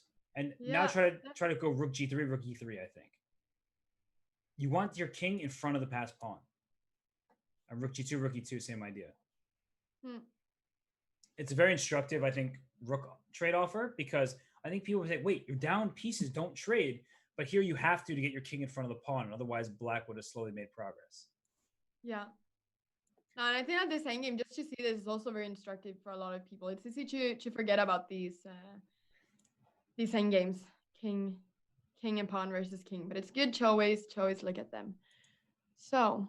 Oh my gosh, speaking of endgame, Kosteniuk just stole a half point. I'm going to go back to that game because the time segment is up. Those games will be canceled. In this position here, Lei was the black pieces, was completely winning, but she went king e3, which is a grave oversight, forgetting, I guess, or in time trouble, not recognizing the fork. She had 18 seconds on her clock. She had this game in the bag had she just played king to e2. Oh, yeah. And that pawn promotes. She went king that must hurt so much for her. Yeah, because she's down 3 points. She would have been only down 2 points heading into the bullet. She allowed this knight f1 with the draw. Oh man, that's really disappointing. But Anna, we'll take another break. When we return, we will get to the bullet. We'll see if Lei or Lagno can mount a comeback. It's looking tough for them against 2 very determined opponents. But bullet, anything can happen. Stay tuned, Definitely. Everybody.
And we are back ready for the bullet portion of this WSTC matchups.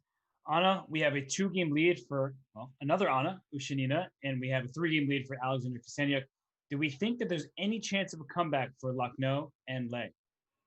I do think there is a comeback. I definitely do think so. It's gonna be maybe a bit easier for Lagno than for Lei, as well. There's some point difference there. Lagno is just 2 points down, and then Lei is just 3 points down. But I do think that there's gonna be a chance of a comeback there, especially depending on how they're feeling mentally right now. So we'll see. I'm very excited to see how this bullet portion goes. And in bullet, things can change really in a single move, because you win the first game, and all of a sudden you feel great, your opponent feels shaky, and things can go south. So we'll start with Lagno matchup, and we'll keep our attention there. And Anna Ushanina is a way higher rated bullet player on Chess.com.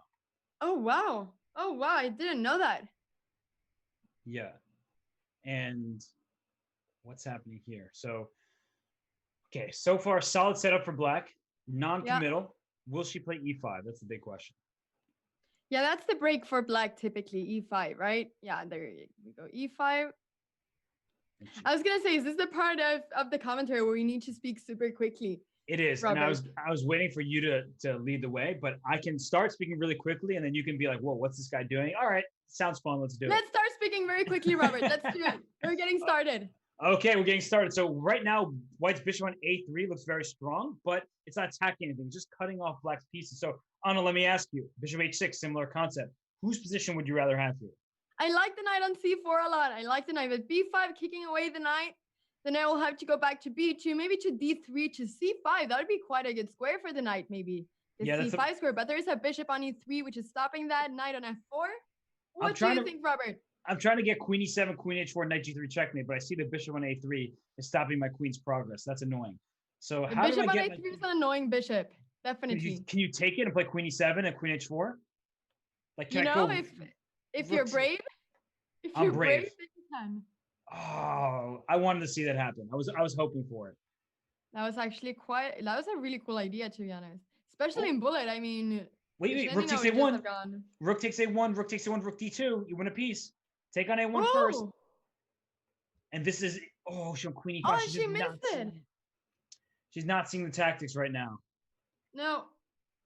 She's not seeing the tactics. I'm not sure if that's a good or bad. I think that's a bad sign for Lagno, that she's not seeing these tactics. Yeah, it's definitely a bad sign. C4 is a great move because your bishop on E2 is a horrible piece. So if you can take on C4 with the queen and then eventually replace the queen with the bishop, you feel like at least you have some progress in your position. Now, rook A1 doesn't work just yet. The bishop on C6 is hanging. So bishop E8 maybe is necessary. I don't see where this bishop's going. Yeah. Well, she's very down on time, Lagno here. She's very down on time. And her king is looking like it's about to get in some big trouble here. Bishop B2, queen C3. We don't like that. That's mate. Let's make him. Bishop takes A6. Yeah. Okay, it's actually not mate. I thought it might be, but rook E6. She's I would like H3 or something. You need space for your king. Also, only 10 seconds for Black. Oh, this feels like such a weird position. It feels like there had to be something there for White. It just felt like everything was working for Black there for some reason. Right. Okay. Take on C5. She's playing so accurately here. Just rook takes, watch out for rook C7. And here's rook C7. There's still backrank problems for White. The king comes up to H6. So queen D5 or rook D5. Play queen A3. She goes B6. 1.9 seconds. She got off with 0.9 seconds left. She's trying to get queen F2. So okay, king H6 is a very smart move. Getting out of chess. Yeah. Rook D6 also good. Yep. Get some air for that king. Ooh, good move, rook D5. Oh, that's a good move. And take with the pawn. And now watch out for queen F2, queen G3. Oh, F4 fell. Nope. Once F4 falls, your chances of holding this game feel like they've also gone out the window. Yeah. And honestly, it's too late to even resign because you're down 3. If you lose this game, you're down 3 points. You need to draw this game and draw it fast. Oh, gosh. No, you just... she's just protecting the last rank as well. There are some threats of a repetition check there, but... And now D6, D7. Yeah, this is it. The queen on D6 is perfect. It stops all the checks, so D8 equals queen as possible. Oh, what? Oh, she went queen E6 is out queen A1 check. I was like, E1 that's nice. Now F4. Okay, she was queen E4. Still good. Queen E7's mate. She finds it. Ah, And I think that's it. Honestly, I mean, if Lagno wins a game very, very quickly, then she's a chance. But if she doesn't win this game instantly, I think that mathematically she's in danger of being eliminated. when we say instantly, what do we mean? Like she needs to win this game in the next 50 seconds, maybe minute max. Yeah. Oh, yeah. 5.5, 2.5. That's wow. Ushenina. She's just really doing it. She is. She's playing amazingly well. She's playing solid chess, and she's the one who's taking advantage of the tactical opportunities here. So, all credit to Ushanina. It's Definitely. simply impressive. Wow. Wow. Well, all right. How's Kastanyuk doing? She won the first bullet game, so she's up 6-2, 4-game lead for her, which is insurmountable at this point. So it seems like Alexandra Kostenyuk lost the first game of the match, which is her first loss of the entire WSCC, but she's going to move on to the semis. Yeah. Okay, so we have this match pretty much finished then, or we know that Kastanyuk should be the one advancing to the semis. That's right. So Kostenyuk moves on. This one is looking like Ushanina, but if Lagno can score a few quick victories, but look at this game. It's already 4.5 minutes left in the overall time. It's feeling like too little too late at this point, no matter what happens in this game. yeah, it really is. And it's not like Lagno is winning here. In fact, it feels like black is even a bit better, maybe. We just saw a bishop on c3 cause her Lagno some problems.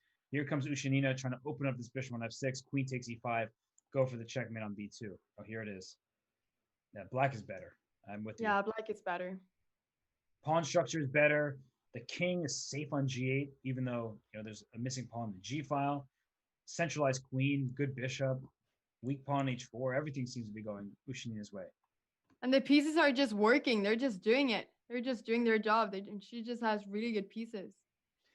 Yes, and well, White's down on the clock by a couple seconds, so everything seems to be going Ushanina's way. You couldn't ask for a better match strategy.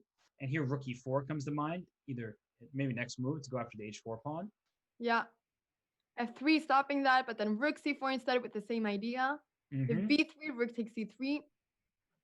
So she offered the bishop trade, but I don't think that Ushanina is too afraid of this. The king takes. The king can go up to f5 to f4 here. Rook c4, rook f4 also is possible, but the d5 pawn. So make king e6. Just protect the pawn. But this game is taking way too long for Lagno to be able to win other games after and catch up to Shanina's points. So yep, under 3 minutes.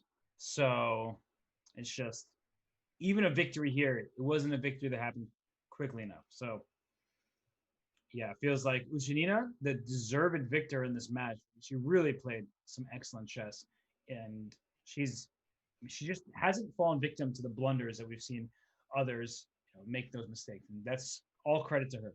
Really, just excellent match for the second day in a row. Definitely. Wow. And I know that yesterday, I mean, I wasn't sure who was the favorite, if it was Shansaya, if it was Ushanina who was the favorite in their match. I know that they played against each other yesterday. That's the one that I thought was going to be the closest one. So I know that the closer one. I think that you guys said it also in the commentary, but she's just now completely, she's just playing so well. She's just crushing, basically. And it's great to see, honestly, because she's a great player. And some people, that doesn't translate to online chess. They agreed on a draw, but there's only a minute and 52 seconds left in the match. So this is probably going to be the last game. And so Ushanina moves on. Just, I'm surprised. I'm not shocked, but I'm surprised. She just played an exceptional match. Definitely. Has she been playing a lot of other online tournaments lately? I'm not even sure. I haven't seen it, but it seems like it. And if she hasn't, I mean, she's just played online in the past, and it's awesome. It really is awesome. Yeah. No, it's been some great play by her. So very impressive. And she's been consistent. She's playing the Caro-Kann. She's played this setup for White several times, and it feels like she knows her stuff, and that allows her to play more quickly. She actually qualified from the very first qualifier, and so she didn't have to worry about the stress of all those extra days of trying to qualify, like Gunina, for instance. Gunina played in all 6 qualifiers, and she was Wow. the last person to make it. And bishop a3. There goes this. Oh wait, there's a problem down the d file though. So she she tricked her opponent. Bishop a3 looked good because it won an exchange, but you have to Yeah. this capture on the d file, you lose a piece on d3. Well, yeah, I guess that Lagno is winning this one then, but still, it doesn't really matter. Yeah, kind of sad when you play your best game when the match is already over. But Yeah. that could be because the stress is off. And there's nothing to stress about if you've already lost the match. You're playing Yeah. a game. She already knows that she's lost it. So she doesn't have to think about that anymore. Exactly. And Kosteniuk wins her match. I mean, she's up 7-2. There's the one final game going. We can tune into that one just to show the fans how that one will conclude. But Kosteniuk is also up a full rook here. No, she's black. She's down a full rook. So she will lose her last game unless something goes very wrong for Lei. But still, Kosteniuk wins the match 7-3, even with this loss. Yeah. Just like it's kind of funny. Both games, the person who is really down on points is the one who's probably going to win the last game. So, yeah. What do you think about this, Robert? I mean, I know that before when we were saying who our favorites were today, we both said that Katerina Lagno is probably going to be the big favorite, and that she's number 1 in the world in Blitz. So, what do you think about her now losing this match in the quarterfinals? Goes to show that players will surprise you, and it shouldn't be a surprise when somebody like Anna Ushinina plays so well. But on paper at least, Lagno is the big favorite, but online's a totally different animal altogether, right? It's mouse speed, being used to looking at the board in this way, and Lagno does play online, so that's not to take any credit away from Ushinina, but yeah, it is different indeed. So actually, the next matches have started. So let's go over to those games because we know the finale of these matches. So we have Ju Wenjun taking on Gunina here. Let me flip the board. And so this is our first game in Gunina versus Ju Wenjun. This is going to be a very good match, I imagine. And we also have Mungzul taking on Vaishali. So two matches I would say are hard to call. Now that I'm not making any predictions, I'm making you do it. Anna, what do you predict? Has it changed since the beginning of the show? Wait, I've almost forgotten what I said in the beginning of the show. You said Vaishali. Yeah, and I think that Vaishali, she's very strong. I really do think she's really strong. Maybe it's just because she completely crushed me when I played against her, but I don't know. I saw her playing last year in ExtraCon, this big tournament in Denmark, and did she take a Grandmaster Norm? I believe she took a Grandmaster Norm there. She played really well. I think she finished 11th in a very big open tournament with a bunch of really strong players, 26, 2700. She finished 11th and did a great tournament. So, yeah, she's definitely a strong player. I don't really know a lot about her opponent. I haven't seen her play a lot, so it's difficult for me to say anything about that. But I definitely think that Vaishali, she has it in her genes as well, right? I mean, she's the older sister of Pragnananda. So yeah, good chess playing family, that's for sure. And both players here, I would say, are kind of underrated because you look at the other players; they're more established. They've been playing for longer. They have higher titles. But these two players are super dangerous. Like Vaishali qualified to this event by beating Stefanova in a match. So, she beat a very strong grandmaster. And so you get to this position where now we're tuning into the chess itself. I love White's position here, the more space. This knight on e7 is dominated by a pawn 3 squares away. This pawn e4 says that knight's not making any progress here. So I think that Mungzul in the first game, perfect ideas. Like really the perfect step. And I'm surprised, but Anna, this started from a Roy Lopez. I just looked at the opening. What? How is this a Spanish? it's a special Spanish. It looks like the King's Indian, right? Like yeah, it really does. With the G6, H5, definitely really looks like the setup that Black would have. And also for White, to be honest, having opened up the F file here with, maybe F5 or something. So yeah, this is catching me off guard. I mean, now that I see the opening, I'm like, okay, well, now I don't know anything about chess.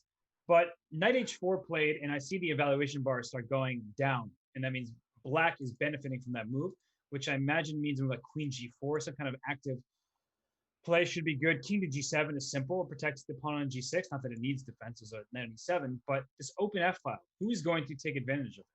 How about queen a7 here, trying to exchange queens? Oh, nice. Is I that something that honestly, black wants to do?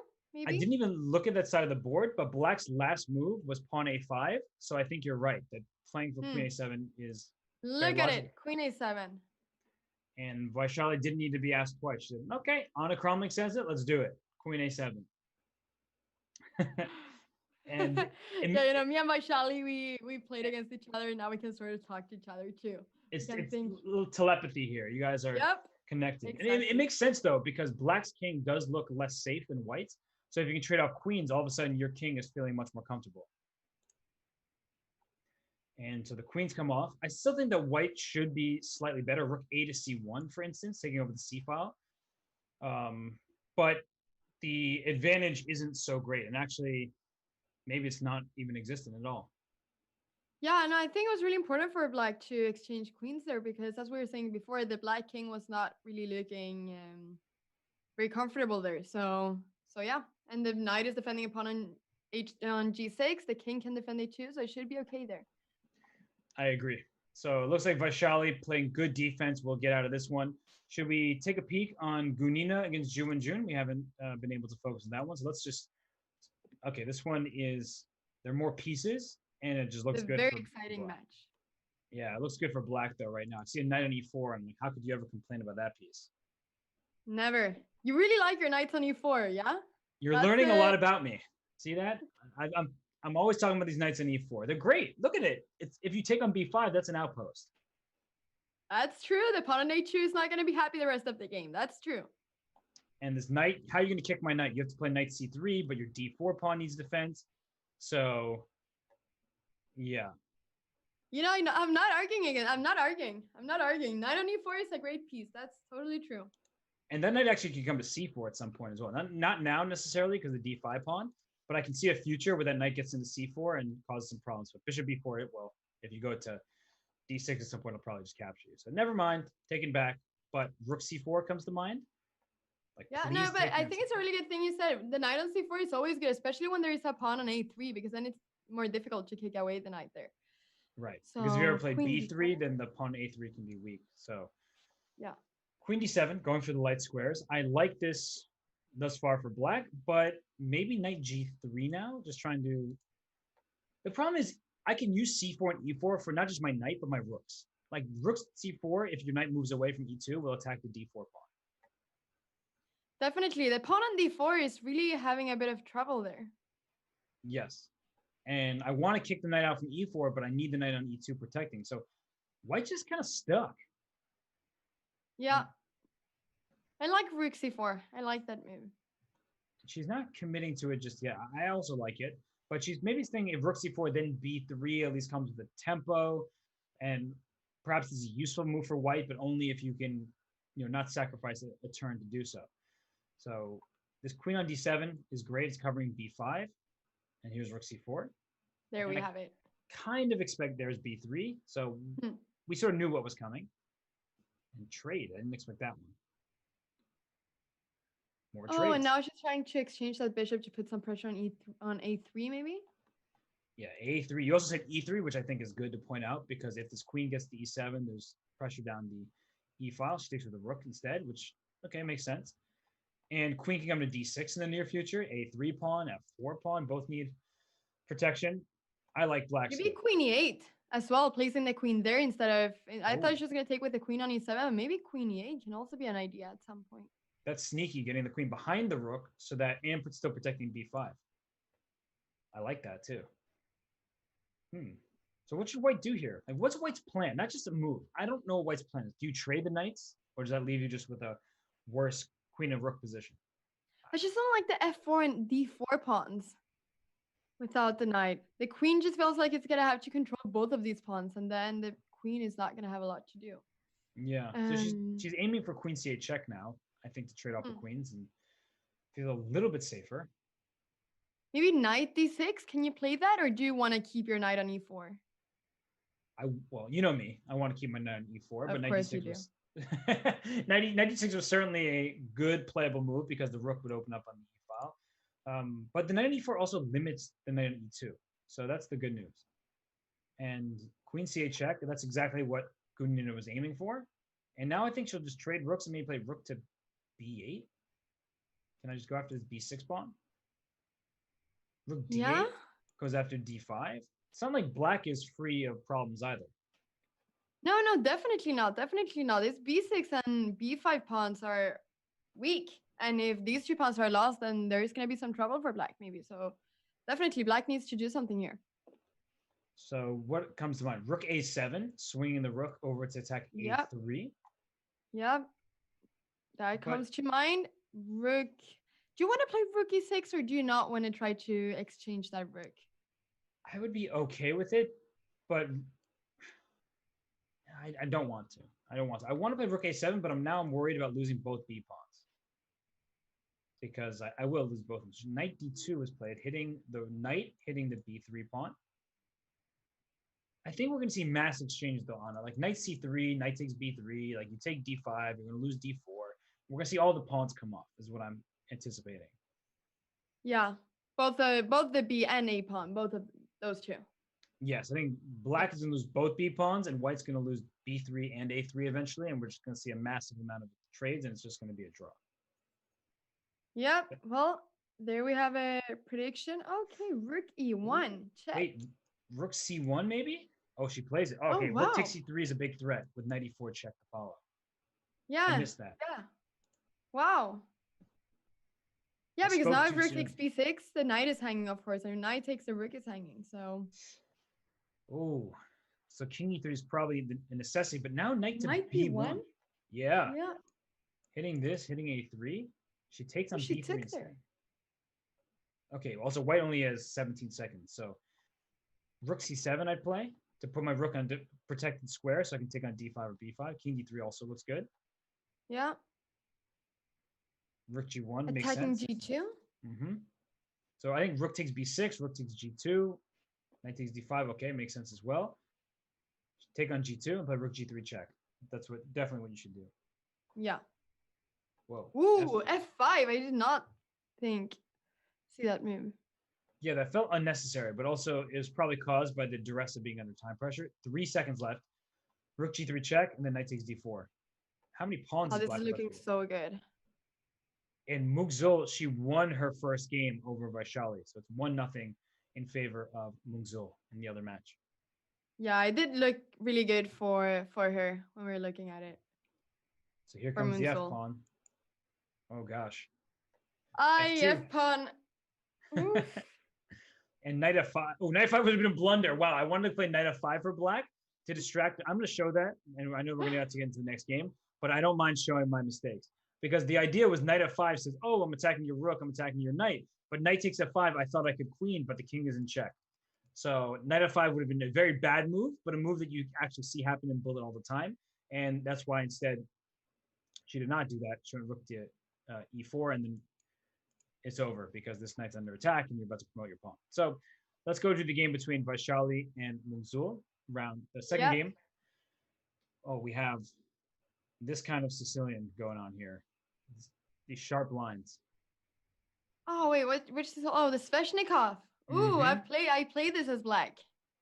And well, do you ever fear for your king's safety? Because whenever I see this kind of Sveshnikov and there's no G pawn and there's a queen on h5, I feel like white is threatening. But how do you feel? Because you played the Sveshnikov from the black side.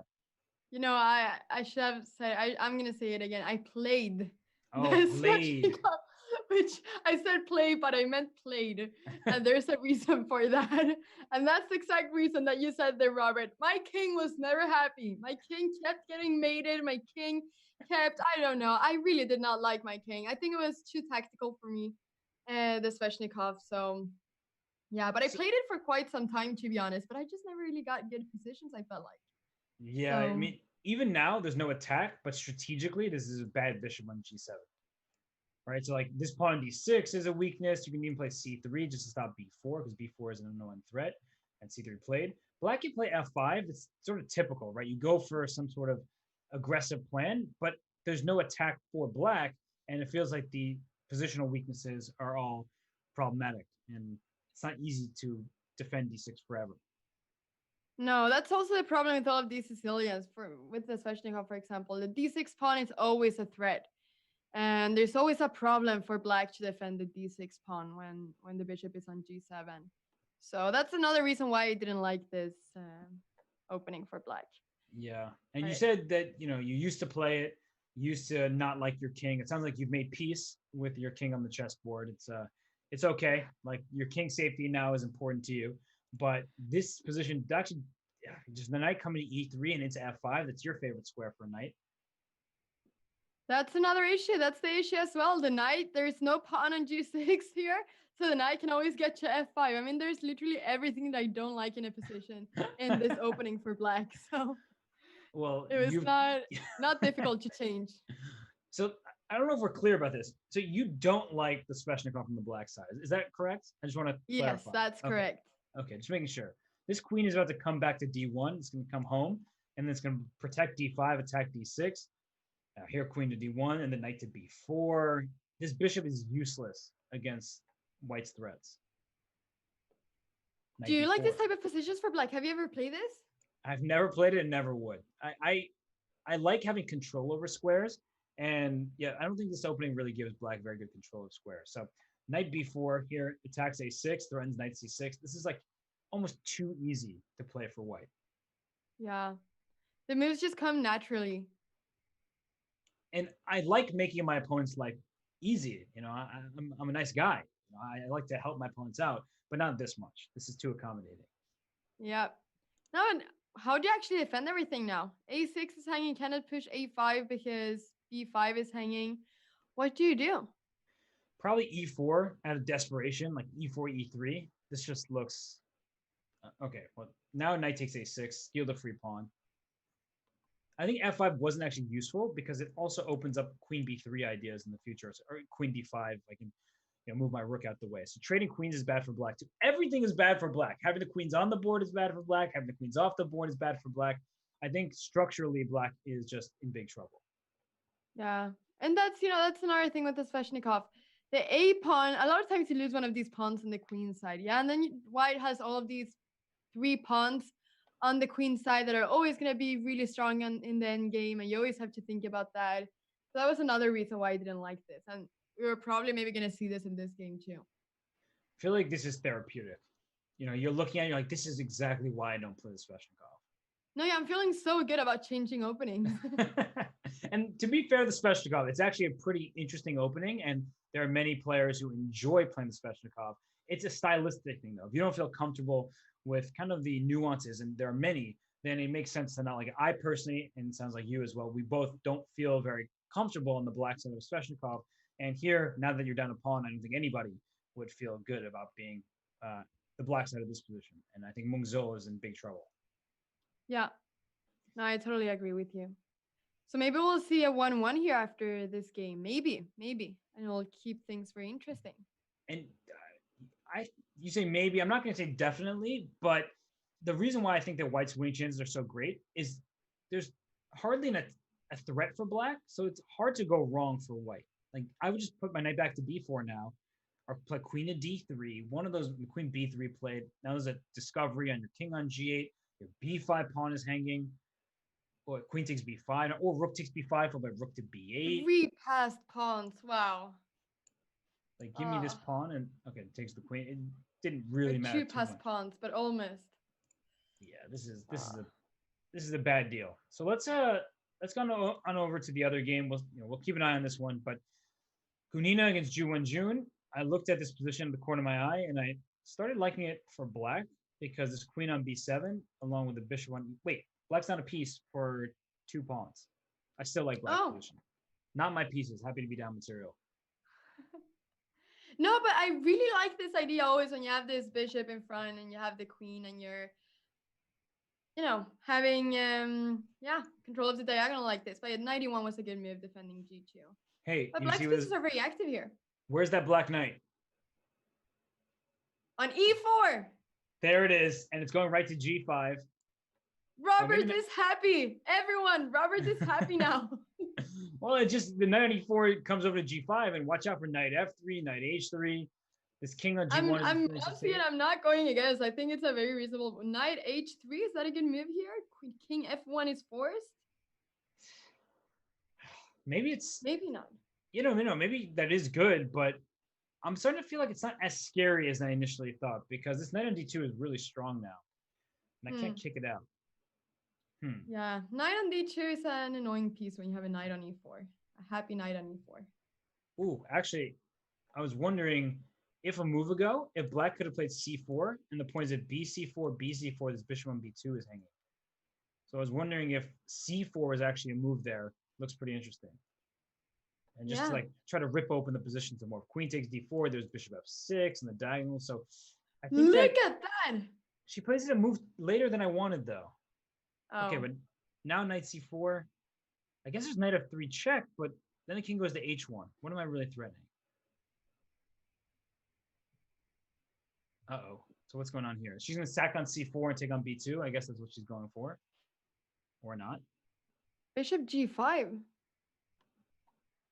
Yep. So rook c2 defends this bishop and defends the second rank. Played. Yeah. What's the follow-up? I don't see any. No, you don't see any follow-up either. And we have 10 minutes and 20 seconds left in this 5-minute plus 1 second increment portion, which means that this is probably the second to last game. After this one, there will be one more. And, well, this match is already 1 point lead for Ju Wenjun. The other is a 1 point lead for Mungzul, but we thought that her position was tough. And here, this one's unclear, but it looks like Gunina is spending a lot of time and not enjoying how this position has gone for her. No, I think, I'm sure it was, there were some great ideas, or I think it didn't turn out the way she wanted it to turn out. Because now it doesn't feel like there is a lot of, a big follow-up for black. And actually, queen f5 looks like a problem because h3 is hanging, and I don't know how you protect it. Like, that knight is just trapped over here. Yeah. So. This looks tough. This looks very tough. Yeah. Queen f5 is a sort of risky move to play just because your king doesn't feel that safe on f1. But if your king isn't getting checkmated and you could steal that knight, then your king can always run back to g1. So you're actually just attacking a very important piece over there. Yeah. No, you're absolutely right. Yeah, I think that this is going to be a win for Ju Wenjun. And bishop c1 played. Okay, that makes sense. She's just defending her king by getting rid of one of the aggressive pieces for her piece that wasn't actually helping her king from b2. So she can just take on g5 if she wants. Trading pieces should help. Can she try to play something like f4 and try to eliminate squares for the knight on h3? Wow, you're a brave one, but actually f4 looks pretty good. So f4, what if the bishop goes back to like, I don't know, bishop f6? I mean, typically I don't like opening up stuff in front of my king when my king is already very vulnerable, but this is a bit of, wow, bishop e3. Uh-oh, wait a second. Now if you take with the pawn, d takes here, and this rook hits the queen and the knight on d2. Oof. She plays knight c4 back. Yeah. Probably a good decision. I like it. Whoa, queen f3, queen e2. Good response. Defending everything, holding everything together. And now you can take this bishop. She does. And now you can take on e3 again with your knight or your bishop, doesn't matter. But okay, your king is feeling a lot safer. And wait a second. Is there anything here? 6 seconds, 5 seconds. She takes on d1. Just queen takes d1. Everything is defended here. Knight is defending the bishop on e3 too, so there is nothing hanging. And the rook on c2, so useful defending f2 in addition to the bishop. Yeah, this is rook d2. Trying to go rook to d8. Although there might be some queen b5 check if you're not careful. Yeah, we have to be careful with the checks, that's for sure. Cannot forget about the checks because the king cannot go to a lot of places, the white king. But unfortunately, black has no time. And with that, she loses the second game in a row. Ju Wenjun goes out to a 2-0 lead. Let's go to the other game. There's mere seconds on the clock, and it's complicated. 3 seconds versus 8. Ooh. Wow. White's queen is like kind of stuck over here on g3, but you have this passed a pawn going. h4, good move hitting this bishop. I put g5 now, and here comes an attack. Queen h3. Ooh. There he goes. Queen h3. Queen, no. Oh, She queen h3. There we go. Yes. she forced Queen her. Now queen d7. d7 check and king h1. Oh, she found it so quickly. Rook g1 Beautiful. and queen g7's mate. And It's she whipped on over. time. And she won, Vaishali. Oh my 1-1. goodness. That was honestly very intense. I thought that that game would have been completely one-sided, but then it got complicated. But Vaishali, she held her nerves together. She won that game. It's 1-1. And that was really beautiful, the end there. She just found it. She just found everything. That was really beautiful at the end. Wow. She's a very good tactical player. I've noticed that throughout the entire process here. She's been playing very good. Even when she's in time trouble, she's finding the right moves. So Yeah. she's alert for sure. No, she's a very tactical player. I remember that as well from when I played against her. I remember in the opening, I got quite a good opening, to be honest. I was playing quite positionally because I knew how tactical she was. Even back then, it was 2 years ago. That was basically all my mom said. She was like, Anna, just don't play tactical stuff against her. She's really strong. So, and I got quite a good opening, but then at some point I did made things complicated and she just found everything. So she's definitely a very good tactical player. Well, it's good you aren't so rebellious. You still listen to your mom. That's good. Shout out to your mom, Pia. She's an amazing chess player. I want her to take part of this event, but I guess she didn't qualify or didn't play to qualify. But shout out to her and to your dad, another grandmaster. So you're, speaking of good genes, got a good chess family for you there. So We've been playing a lot of chess, yeah. there are worse games to play, I would say. And that's true. Here, Vaishali's, I don't know. The other two bishops for black, but white has his knight on d4, kind of thematic, going for this e6 pawn. The f6 pawn could be in some danger eventually. And what's going on? Is there knight c4 happening soon? I don't know what to make of this position exactly. Knight c4 looks like another great square for the knight, to be honest. I really like the knight there. But everything happened quickly. It's already castle queenside, both of them. I think that Moonsil's considering knight takes e6. It looks like a very weird sacrifice, but knight takes, bishop takes, rook takes. There's knight to d5 at the end, and this knight on a5 it loses its defender. Yeah, exactly, because the d8 square is not available for the queen. So she plays queen to d3 instead. That tactic. I'm not positive it worked out, but I was looking at it because I saw this queen attacking this knight out here. There might have been some knight c4 move, something like that, to keep black in the game, which is likely why she went queen d3, calmly keeping the position. But now I play knight c4 for sure. Yeah. So, bishop c8. I guess she's in no rush. What's the idea with bishop c8? You're asking tough questions. Maybe to play e5 at no. e5 is always bad because it's knight comes to d5. So maybe bishop the e6 pawn. I'm trying to understand it. I'm doing my best. Yeah. No, that's good. That's good, Robert. Maybe to go d5 at some moment, potentially open up the d5 for the rook. That makes sense. That makes sense. Now that she opened up for the rook there on the d file, it makes sense to try to open up there, but yeah. It's sort of this position where black can't really do much for the time being, but as soon as black gets some kind of f5 in, white's position might collapse. So right now I'm looking like, is f5 about to happen with knight takes b2 and open up this long diagonal? That scares me. And she plays queen to d4, just queen c7 now. Walk that queen back, then play f5. Anna? No exchanging. No exchanging. This looks bad to me for white. Yeah.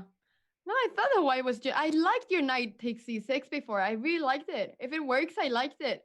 Because that feels better than what it looks like now. I really wanted to take that knight on a5. This knight on c4 is strong. Yeah. So she trades queens. Oh, if knight takes d4, there's knight e3, but there's knight c6 check. So they're both kind of doing this little knight fork situation. Oh, yeah. And so king c7. Takes. And which rook to take? Whichever one you don't move.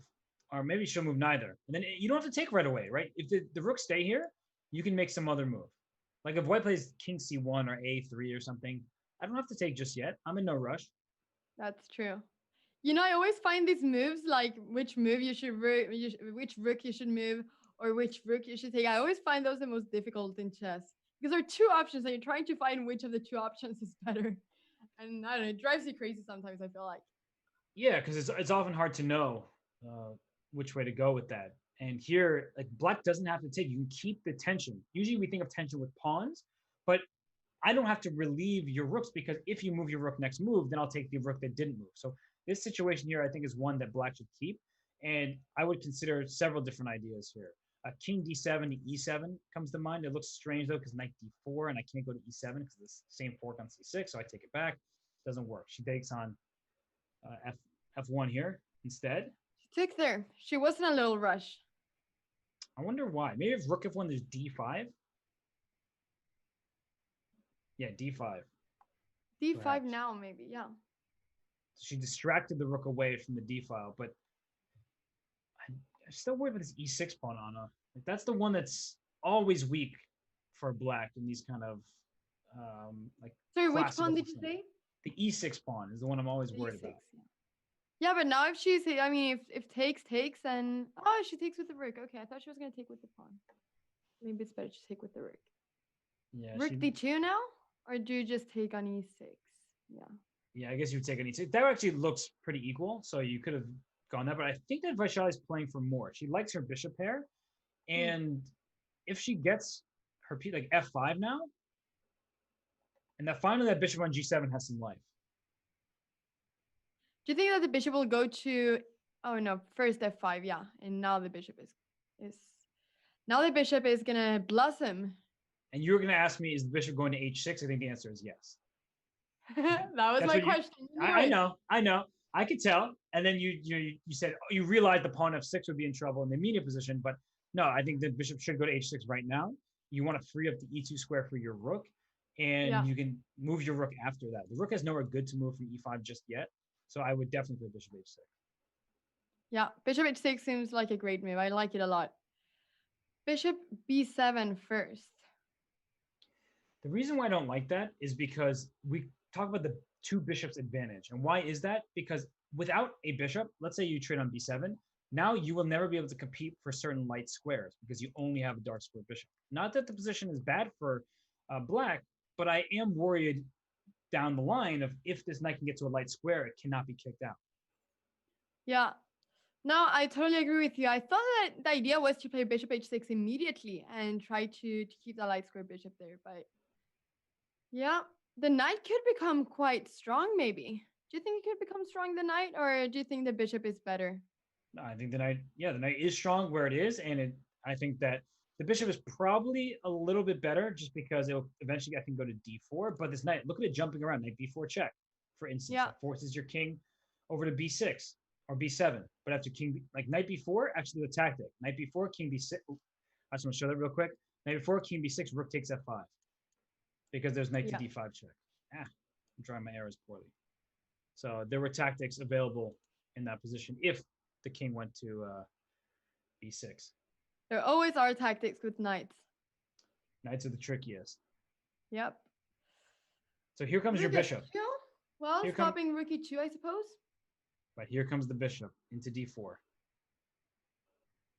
So the bishop is now making its presence. Now e5 next for black. The pawns are mobilizing. So not e5 anymore because you hang f5. Yeah. And the time is up, so this is going to be the last game. Right. It certainly will. And actually, let's flip on over to the Gunina versus Wenjun game quickly. She only has 1 second. Yes, I saw that. 1 second, and she lost in time as soon as we got it. She's also losing down a piece, and this knight's also trapped. Yeah. So this game will be canceled because time is up. So Gunina down 3-0 against Wenjun. Wenjun is so strong, but Gunina can come back. I think she's certainly capable of winning some games here. She just needs to take a breather, take a break, and then hopefully for her in the quicker time patrols, she's able to score some points. Yeah, no, absolutely. I think so too. There's no reason to think that that match is over yet. So it's going to be really interesting to see how it goes after. But this is the last game that we see 5+1 today. So it is indeed. D8. Yeah, black. Do you think that black is Do you think that black has very high possibilities of winning this one? Because I mean, obviously black is better, but do you think that she'll be able to take it home? Yes.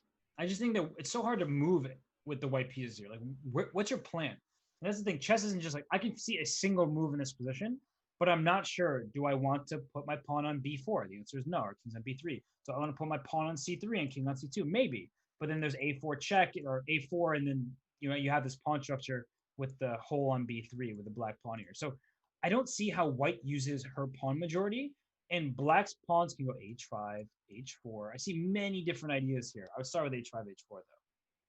Do you think that black also wants to play a4, or will the pawns just stay there and then see where they go?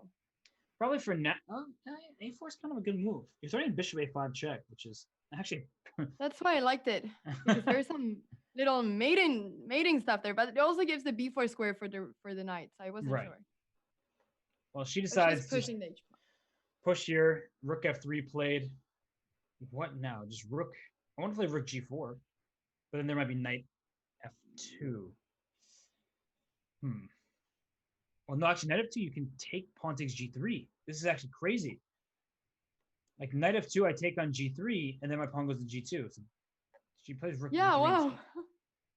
This is bad. Bad news. That's a pawn on a square that's not going to be protected. King d5. But she's low on time. She's very low on time. She plays it, though. She plays really well in time pressure. I've seen this time and time again. And g3 is falling. There's nothing to worry about.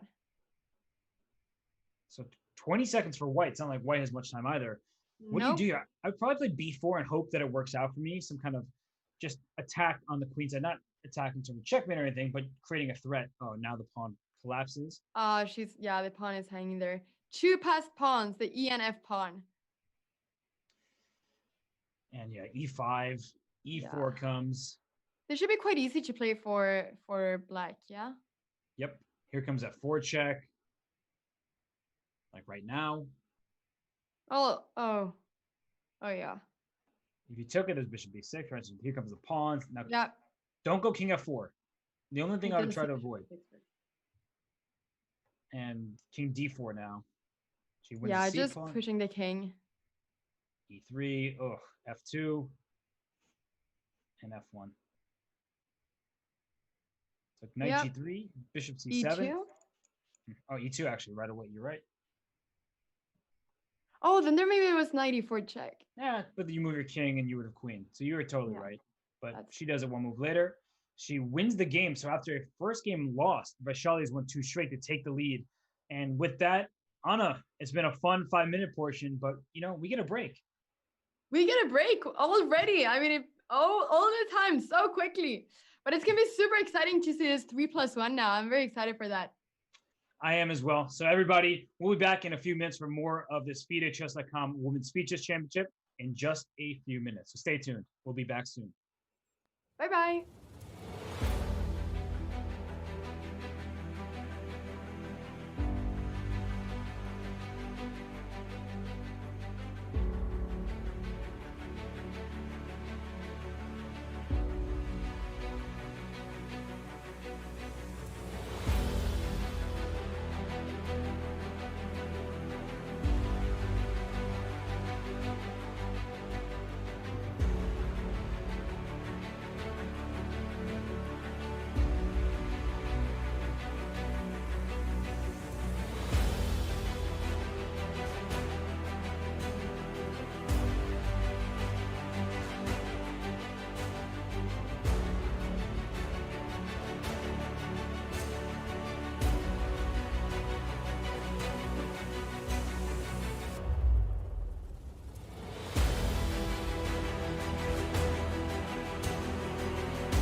Well, earlier today we saw Katerina Lagno go down to Anna Ushanina, and we saw Alexander Kosteniuk win over Lei uh, from Vietnam. And now we have two matches where Ju Wenjun up 3 games over Valentina Gunina, and we have a close one. Vaishali just won that third game to take a lead over Mongzul Turmong. So Anna, asked earlier, do you think there can be comebacks? The Vaishali matchup is very close, but what about for Valentina Gunina? Do you see a comeback happening there, or is Ju Jun just too strong? I think that Jun is gonna win the match. But I do think that Gunina is gonna take some points. I don't think that there's not gonna be any comeback at all. But I think that at the end of the day, I think that Jun is gonna win the match. But we'll see. It's very exciting. I mean, anything can happen with Gunina. We never know. She's very unexpected, so it'll be really fun to see what she brings.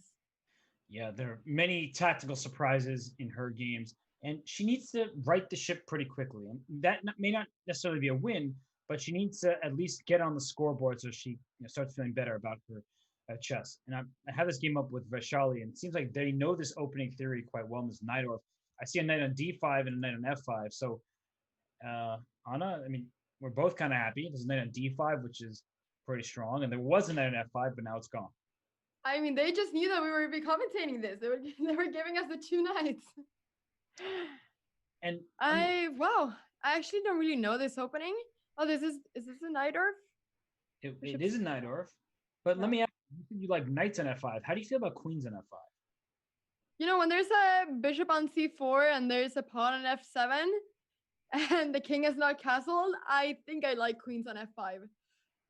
And so I would love to have a tactic that makes this work. Like knight b6 is the move I'm considering. It probably doesn't work considering how quickly Mungso has played in the opening. It feels like this is some theory, but knight b6, oh, she played h4, so she's going for the attack. I was saying knight b6, I'm guessing queen f6, queen f7, check, king d8.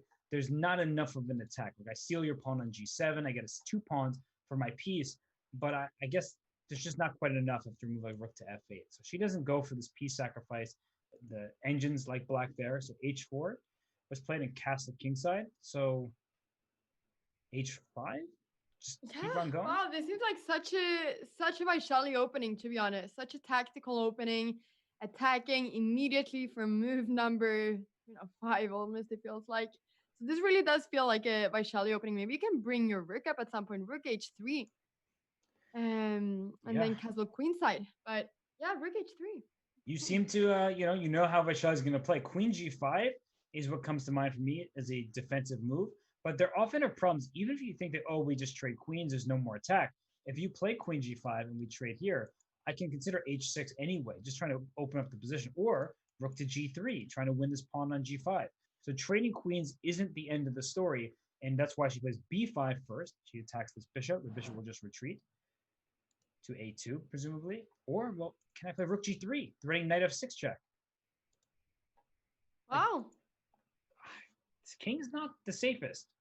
No, rook g3, then king h8, but then you got the rook g3 move with the tempo. Right. Not the end of the world for black. I think that's kind of your voice. Yeah, you get the tempo, but black is still definitely alive there. But I'm looking at rook g3 in the very near future. Yeah. And I guess that the white king will castle queen side, yeah? Then maybe you can either try to play g4. Knight f6 check. Knight f6 check. Knight f6 check? Oh, gosh. She walked right into it. She moved her queen away. Oh, she sees it. Of course she sees it. It's Vaishali. It's Vaishali. And now the problem is you have to take, otherwise queen h7 is checkmate in the case of king h8. And if you take, just rook g3 check. It's all forced. King h8, queen takes f6, queen g7 checkmate. Oh, my gosh. Wow. Honestly, this is a great example of, how psychologically difficult it can be facing an aggressive attacking player from the very first move. Sometimes it backfires for the player who's trying to go all in, but Vaishali didn't go all in. She just played a line that gives her attacking chances, but she wasn't risking anything. Strategically, her position was sound. So I think that is a brilliant opening choice for her. Definitely. Do you think that she had this prepared from before? I'm guessing not until the checkmate, because she did kind of sit in the, like, of course, wait, whoa. But I do think that the ideas are pretty well known to her. And so she feels right at home in a position like that. Speaking of ideas and opening preparation, e5, this pawn sacrifice here, castle and queen side. What's going on now? Because white has given up a pawn to give black king stuck in the center, perhaps. How do you, I guess bishop c4 now, just quick development. What do you think of this opening, Anna? Yeah, this looks very similar to yeah. No, there are a lot of ideas actually when you, or a lot of times when you actually do this, you give a pawn, but um but you get some sort of compensation, I guess. So I'm trying to think here. I'm trying to think. I think that white's at least fine. I wouldn't necessarily say better, but actually, whoa, this move knight g4 is really good. Hitting f2, and now you can play Yeah. f6. Hmm. Yeah. Maybe. Well, I guess that the white does have a bit of does have quite a lot of activity. So obviously there is a lot of compensation, but this knight g4 move was good. Bishop h4. That's smart because now f6 doesn't come with a tempo, and after f6, I still think you can play this move. It defends the pawn and it protects e5 some more. But white's pieces are very active. I can see bishop g3, rook e1, pawn f4 kind of stuff happening. So, I Would you think like having this position as white? no, because the reason why I wouldn't is because I don't see exactly how I get my pawn back, and compensation is a vague concept. Like Yeah. everyone always tells you, "Come on, Anna, you could sacrifice the pawn. You have compensation," and you're like, "What the heck do you mean I have comp? What does that mean?"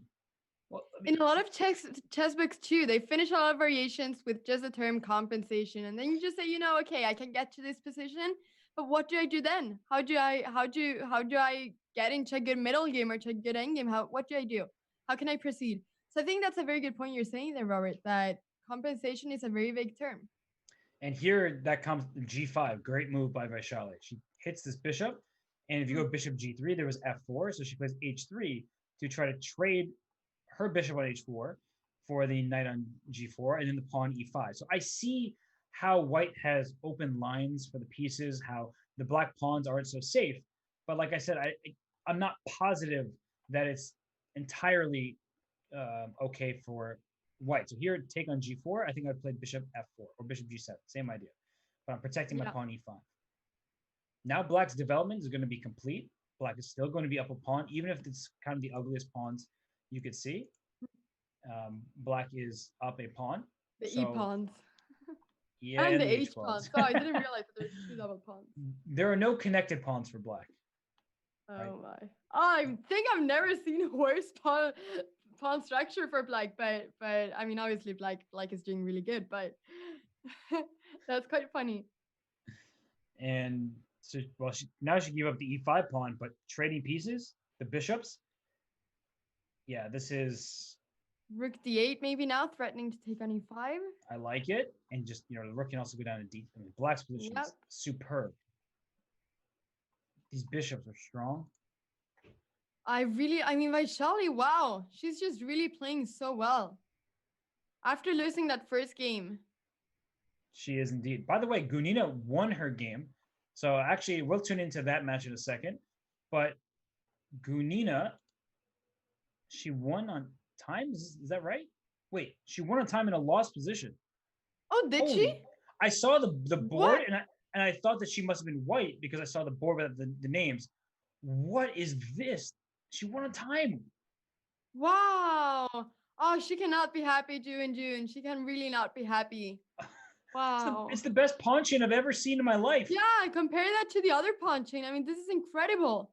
And her last Wow. move, I mean, look at this. This is a brilliant position. I feel like I'm watching a mountain. Like the pawns are just, oh my gosh, losing this game on time must be the worst feeling ever. So let's go to the next game between these players. Oh, I'll keep an eye on the Vaishali versus Mugzul matchup. But here we see that Gunina on the scoreboard now only down 2 games, and she has the white pieces in this one. was this a Catalan? This was a QGD, but has the vibe of a Catalan because of the bishop on G2. But black being able to compete on the diagonal is very useful for her, for sure. Actually, I hate it when there's a rook on C8 and there's a queen on C2. The rook turns green because it's the better piece to have here. It doesn't, and they haven't said if she lost connection or something like that. She maybe just completely forgot about her time. And I see in the chat the Giza pyramid for that pawn structure. I mean, it's just yeah, it's just what a position that was. But Bishop C6 by Ju and Jun. Clearly, she's back on her internet. So I don't know if her internet went out before or what, but she's back.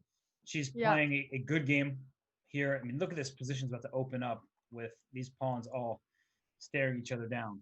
Queen a6. The queen does not have a lot of places to go to, but D takes no, or C takes D4 or D takes C4. I'm I not was sure having which this, one of the two to take. I was having the same exact thought process. Like, which one do I take? She takes on C4, and I think the reason why was because if she had taken on D4 right away, the knight would have captured back and then attacked the bishop on C6. So she kind of saved herself some time by taking first in C4, because now if you take on C4, I can then take on D4, trade bishops, and look at Ju Wenjun's connection. I see 0. She's offline. Oh, so she might be having some issues with the connection. That's not good for her. Not good at all. Wow. Imagine something like this being decisive for the match. Yeah, that would not be good. So, does she know that she's not connected? Because she's sitting there seemingly pretty calm, which means that I think she's calculating a lot of lines. Yeah. I hope she gets connected again, because you don't want to forfeit a game like this. So let's go to the other game. We're in an end game with minimal time for the players, and it looks like Vaishali up 2 pawns. Oh my gosh, this end game. The A and C pawns versus rook. So theoretically, these games often are just drawn. Like if you have perfect engine play, but with 8 seconds on your clock, you're going to lose this game. I feel pretty confident. Yeah. King B4, now King C3. After King B1. But what's the idea when you draw? Like, how do you draw? Well, now you don't draw anymore. Oh. Uh-oh. Should have asked a few moves before. Yeah, here it's losing. Just play C4. With Rook A8, you play C4 because you can't take on A4. Oh, that wasn't a good move. King A2. So what you want to do essentially is try to corral the A pawn and then use the long side for your rook. And actually, I played against Vishy on it, and he drew this end game where I had it was H and F instead of A and C, but he showed he knew the technique, of course, and was able to hold quite easily. So don't take on A3. Just there we go. You want your rook on the long side. What does the long side mean? Where there's more files away from the king, so you have checks and you can't be under attack. Just like this? Just like this. Perfect. Could this be a draw? This is definitely a draw now. Oh, I wouldn't have allowed the king to B4. So now it's not a draw anymore. it was a draw in that moment, and then she allowed the rook to be activated. Here comes C3. It's changing every second. Yeah, now it's rook D1, rook D2. That just shows the time. Oh, now it's just winning. Yeah. So I'm going to go, well, I'll try to. This game is over. I'm going to try to pull the game. Okay, here we go. So just try to show an instructive moment here. So she was doing everything correct by bringing her rook to the long side. And the rook wants to be over here because you can give checks, you can't be attacked. Black probably should have started with king to B4. What? The game was taken from me. Where was I? The king to B4. And that probably would have been winning on the spot. But instead, after here, now it's in a position where you shouldn't lose the game with optimal play. And after king to C5, you just take this pawn on A3. That's what she just, she was so focused on the rook, but she should take this pawn on A3. And after C3, it looks like black is making progress, but I give you a bunch of checks. I'm going to check your king forever, and there's nothing you can really do about it. And rook H3 also works, but I'm going to check your king and then attack your pawn and put my rook in front of it. So it's complicated, very, very complicated stuff, but it's good to know your theoretical endgames, which are difficult, very, very difficult. And like I said, in a time scramble, you're going to lose this game almost every single time. Yeah. And even if you manage to get to draw, it's difficult to hold it the whole time. So by the way, Ju Wenjun lost that game. So it's now 3-2, and she lost it because I don't think she ever got connected again. Oh no. But now she's back. So I guess she had to fix her connection. Now she has, and she's only up one game in the match. Wow, that really must be tough for her to know that she's lost 2 games because of the time. She still has a game lead, but let me ask you, Anna, psychologically, do you think it's now in Gunina's favor because she's two consecutive games won, not on the board? The first one was on the clock, and then the second one was because of disconnection. But even if Gunina is playing a bit shakily, you have to be feeling good about two straight victories. Yeah, that's the thing. Because I guess that when you feel the best is when you know that you played really well and you just outplayed your opponent. Then you feel really good. But at the same time, one of the things when you lose a lot of games in a row is that you feel like, I don't want to see 0 points beside my name. No, I want to get some points. And now she's got 2 points. And only seeing those little 2 points beside her name and just thinking, I have 2 points, even if she didn't win on the board, that does give a bit of confidence, I think. So not as much as if she would have won, but definitely some confidence, I think. Yeah, and for June, I imagine her doing this. Like she's looking at the position, looking at the game, and she's like, wait, connection. Okay, it's okay. Oh, looking at the game. Wait, how's my internet? Like that's the problem. When your internet is bad, you're no longer can focus strictly on the chess. You keep looking to make sure you're not getting disconnected. This queen on h5, by the way, I'm worried that it Yeah. might get trapped, but it won't. There's a knight here. Watch out for tactics along the long diagonal. I actually like Gunina's position from a strategic point of view, but I'm maybe just kind of d5 actually right now. So tactically, there might be some problems. Definitely. Wow, June. I can't believe that she's lost 2 games because of her internet connection. And this one actually might be a problem on the chessboard, no longer on the connection. Just take on e5, put your knight on e4. I know you're going to say it. Wait, she didn't go to e4. It doesn't matter because she's going for the c5 square. But either way, the point is that look at the pawn structure, right? Yeah. White's pawn structure is now compromised. You have isolated pawns on a3 and c4, and this pawn e5 is probably also overextended. But black has no weaknesses whatsoever. This just looks good for black. Very good. Wow. Risk-free endgame.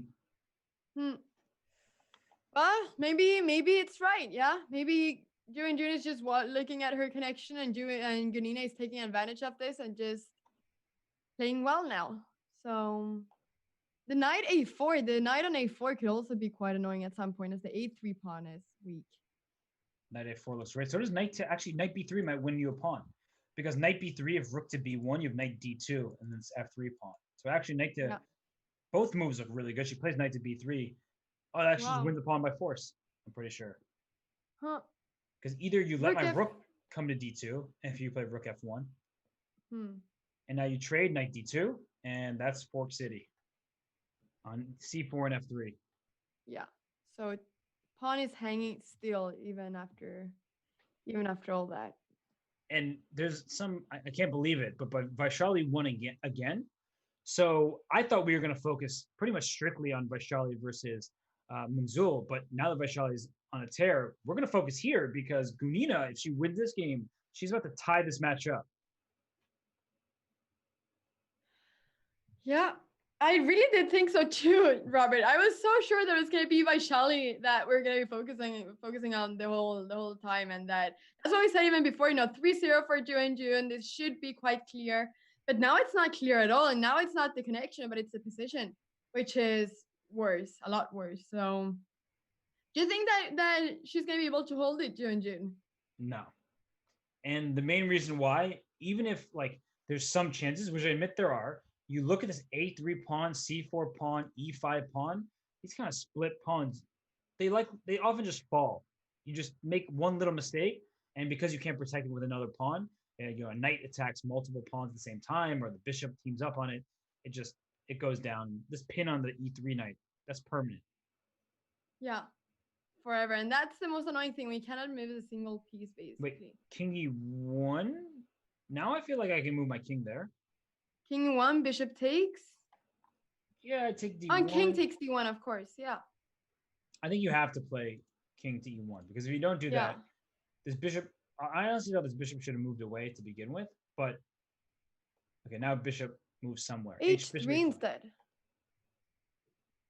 Bishop a4, similar concept, but now there's king e2. I didn't want to allow king to e2.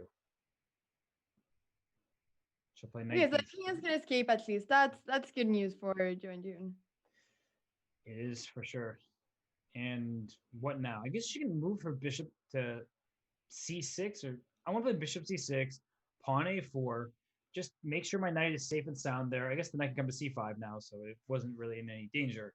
But the knight didn't Hmm. have anywhere to go. So Knight c5. it's so Wow. easy to play as black here. Right? Every move is normal, and there's no Hmm. risk. Whereas white has to consider like, wait, bishop e4 now. How is that bishop free? Can I take on Yeah. c5? Two bishops for black. This is the exact position you want to have when you're low on time. For black, I mean. This Yes. is exactly what you want. Just easy play and be a bit better. Would you trade on b2? She doesn't. She answered the question, but she could have. She could have. That's for sure. 1, 2, 3, 4, 5, 6, 1, 2, 3, 4, 5. I love it. You're doing the counting out loud. Yeah. Ever since I made the mistake earlier, I've been doing that in my head. So Yeah, I thought that, might have to do that out loud just to make sure that it's correct. this king went to e3 with bishop f1 possible, and then bishop d3. But that's why the king went to e3 rather than d3. If the king were on d3, there would have been bishop f1 check. So now bishop f1 actually is a threat. I'd play bishop f1. How's this? Yeah, so that's why king d4 to stop any knight. Yeah, bishop c2 to stop knight b3 check. She's going to play f6 at some point soon. And that's why I think why she went king e7 first. So f6. Yeah, she wanted There we king. have it. Okay, now I think I would have taken with the pawn, but this still looks good. I can play e5 check. Okay, now I play king e5. Okay, the king here on e5. It feels like you made tremendous progress. Yeah. Should you? No, I guess you don't take. No. And the big question is, bishop d3. She got the c4 pawn. I was gonna say, can you trade knights for? Oh, she couldn't take it on e2 there. Do you trade knights for black, or is that like bad for your winning chances? It's a big question. That's always the question. Which pieces you should exchange? Um. I would not trade knights because the white king can just sit. What? Oh, it was a trade. I was like, wait, what just happened? Why did the bishop go to f3? It was a trade. Phew. And Now the then c4 pawn is hanging. I guess that knight will have to, or the king will go to f4. Yeah, e5. But there's no nice way move. to. Nice move, king d4 there. It's very precise, not allowing white's king in. Yeah. Yeah, not going for that a pawn, but stopping the king from moving in. This hurts. This hurts, Robert. This is gonna be a win. This is gonna be a win. It's very straightforward. Just push your pawns. Don't blunder any of them. Push them. 2 seconds for white, and she resigns. 3-3. Yeah. We're tied up here. 3-3. Went from 3-0 to 3-3. And Gunina now must be feeling as good as she can. I wonder though, we were talking this earlier. You said you feel that you're best when you win all the games on the board. She just won a nice game on the board, but do you think she feels a little bit of guilt? Maybe I don't know if that's the right word, but she probably feels she's a grandmaster. She's like, I shouldn't be tied in this match. I've been outplayed, and I'm fortunate. So how well do you think she feels, or is she feeling a little bit of remorse that some of her victories have come in ways that she didn't predict would happen? I think that she might feel guilt after the match, but I think that Mm-hmm. right now she's just so into it. She's just so into winning and getting points and everything that I don't think she cares so much about how she's won. I think she'll feel more that after the match, especially if she wins the match. I think that's when it's gonna hit her. But not yet. Not yet. That's what I think. What do you think? No, that's a really good point. And it's good to be objective because chess you have to be objective, otherwise you're not really playing chess. But in terms of confidence, yeah, you just take all the points you can get. She has 3 of them, and I really like the comment in the chat. She puts the gun in Gunina. Dangerous player she is indeed. All right, so It's gonna be a really exciting match, and we got 6 more minutes. 6 more minutes of the 3+1. Then we go into bullet. Do you think that Gunina or Wenjun will be more comfortable with bullet? with the internet connection she's shown, I don't know if Wenjun feels so thrilled because she won't have enough time to reconnect if there's a problem. But if she can stabilize the internet connection, I still am not sure. Toss up, in my opinion, because Gunina made it here by winning the final qualifier. She had the highest score in the Swiss part of it, and then she ended up making it through the knockouts in bullet in the 1+1. So clearly she knows she can do it. She said in the interview yesterday that she expected bullet to be her worst format, worst time control, but she surprised herself by continuously playing good bullet chess. So I think that she has a good chance. Wow. No, yeah, I would expect her to be dangerous in bullet, especially because she's quite an attacking player, and so that can really put Jun off at some point if there are a bunch of tactics and it's a messy position. So yeah, that'll be exciting. But we'll see how it goes before the bullet. So this will probably be the last game before. Yeah.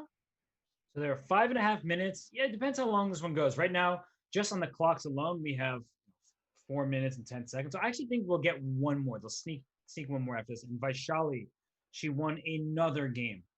Wow. She can't be stopped. There's nothing can stop her. Wait, she That's lost the first insane. game, right? Yeah, she did. She lost the first game and now she's just completely crushing. Oh my gosh. She won 6 straight games. Oh, wait. Also, is White's Queen trapped? No, White's Queen's not trapped here. Almost trapped, but Bishop F8 looks quite dangerous though, but You know what was possible instead of Bishop F8? Knight takes F2. Oh my gosh, I have to show that. Knight takes F2 and then taking on E3. This queen's in a bad spot over here. that looks beautiful. Wait, but then the Knight G. Oh my gosh, I didn't calculate this. Maybe there was Knight G5. I think it worked. Oh my, this is actually crazy. I'll show it after. Knight H3 check. Yeah, there we go. Okay, since you're Knight H3 check, and if you take with the queen on H3, you lose the knight on G5. If you take with the knight on H3, you lose your queen because of Bishop E3. Otherwise, your knight just is lost in G5 to pawn take. So that's actually one of the sickest tactics ever. I just stopped after knight takes F2, thinking it has to be good. It was my intuition. And then I saw knight G5. I was like, oh, that looks scary. Maybe that's why she didn't play it. But your knight H3 check, perfect. Oh, crazy tactics. Crazy tactics, but definitely that might have been a reason why she didn't play this knight takes F2 because she was scared of knight G5. So she didn't go for it. She's still better as black. It's just a slightly better position. But now with two knights against two bishops, this is where it gets complicated because I can put a knight on D4, and if you overtake me on D4, I control all the dark squares, for example. Or my knight comes to G5 for an attack. But the point is that if one of these bishops come off, the bishop that is traded, all of those colors, that color complex comes under white's control. So if knight D4, if you take on D4, just rook takes, the dark squares are entirely for white. Yeah, absolutely. And the bishop on A8, I'm sort of worried about this bishop. What is this bishop gonna do? That's the only thing I'm a bit worried about. But I guess that it's not that bad of a piece yet, but because it's controlling knight D5. So it has a defensive task, but I ultimately think that you have a good point that bishop is bad. I actually would have liked, instead of queen to G4, I don't really know why she felt she had to move the queen. I thought some kind of, maybe it's a good move, but I was thinking like knight to B5, but bishop E5 was coming. That's why she probably did it, just to get her queen out the way.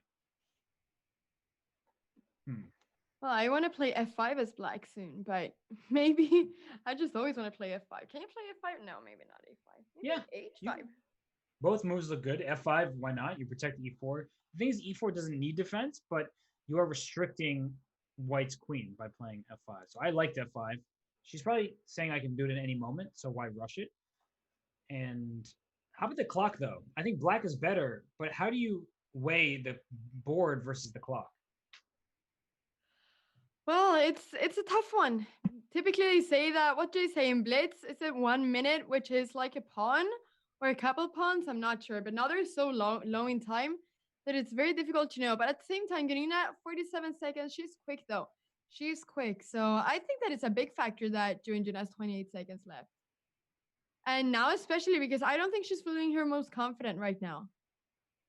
No, not when you've sort of lost you've lost a thread, really. And so queen takes G4. Can you take on H4? No, there's knight F5. Well, actually, bishop H4, knight F5 is just, it works out. So can you play queen G5 then? Yeah, the rook, you would then take on D8 and distract the queen, and at the end of it, the bishop would have been lost on H4. But it was a pretty complex line there. Instead, she's going for queen C7. I'm starting to worry about black's king. I'm worried about black's king and black's time. This does not look amazing for Wenjun. Yeah. H5. Okay, taking over the F5 square. Your favorite square. Oh, no. Knight F to E2. Oh, I mean, Gunina is playing perfectly right now. She's so fast as well. Bishop c8, I guess, very A bit, soon. yes. So maybe knight f5, yeah, knight g3, knight f5 after bishop c8. She has queen e2 going after c4, creating threats with every single move. Yeah. And that's a really good thing to do when you're so low in time, or when your opponent is very low in time, sorry. That's right. And b4, what a move. What a move. Wow. The pawn was pinned in two different directions. She plays b5. Now the c4 pawn is in trouble. Oh my She's gosh. playing so well. She's turned this game around completely. I mean, at first, Black probably was doing well, but no time, as you pointed out. Rook a6. She's going after the And the a7 pawn. pawn. Ay, ay, ay. Rook takes h5 or something, but then the bishop on f6 is hanging. So Oh, you don't she's have so time. low in time. And she, oh, I thought she lost on time there. Oh my gosh. She did finally lose on time. She finally lost on time, and that's a victory for Gunina and a lead in the match for Gunina. They have one final game, or is this one? Did they start this game in time? I'm uncertain. It seems like the game is continuing. Yeah, no one's stopping the game, but I thought that the time was up. It was very close. It was like right down to the wire on whether this game was going to start in time. So it appears that they're playing. Wow. Yeah, actually, the game ended. The previous game ended with like 3 seconds on the clock, and they started it. So the game was in time. I'm getting official confirmation. Wow. Wow. We'll see if that goes in favor of Gunina or Wenjun. Considering that Gunina has scored 4 straight victories, at first I want to say it's good for her, but June should be confident in the longer time controls. I feel like that's where the stronger players have more time to consider the board, look for options. This line is very safe for White. I think it's a great choice by June. You automatically secure the two bishops because if you take on c6, I take back. Your light squares on the queen side could be a bit vulnerable. If you allow me to take on e7, well, then I take your dark squares. So slightly better for White. No risk, in my opinion, and I think a great choice thus far by. I think it's good that when you've lost so many games in a row that you just play an opening which is quite safe, that it's not super risky, just to feel like you get a comfortable position and then you go on from there, but that you don't play something where you either win or lose immediately. Yep, and I'm gonna go to the other game just because there's still just a couple seconds in this final game of this match. Vaishali has won many games in a row, and we tune in a moment where maybe she's not going to be doing so well in this end game because it's even material. But I'm looking at rook takes c4. That's the move I keep wanting to play for Black. Oh, she steals a pawn h3. Well, if you're gonna hang a pawn, then you might as well be captured. Yep. And Mungzul is down 5, so she can cut the deficit to 4, which gives her mathematically a chance to come back, but she simply must win this game. Yeah. Even how would a draw be? Would that be impossible? Down 5 points, Yeah. it's pretty much impossible. Just for bullet, yeah. And rook e7, so trading off the rooks would be beneficial for Black. You have the outside pass pawn. All of White's pawns on the queen side are on light squares, which means they can be attacked. And look at this, king f6, g5 to try to make space for your king. Rook e3 first. Oh, trade rooks. And then play g5. G6, huh? Oh, king h4. I guess the king can come through f5 if you move the king too far away. But yeah, this is good. You play h4 now. Yeah. Now the bishop cannot move because then the b3 pawn is hanging. And here comes king e5, bishop e4, bishop takes d5. The scoops of a pawn, and with it, the game. Yeah. Very nice play there. Very nice endgame. So Mungzul takes it. We missed many of Vaishali's consecutive wins, but that's because that match was getting a little bit out of hand. And we see here Wenjun versus Gunina. Wenjun, she's up half a minute. That's important.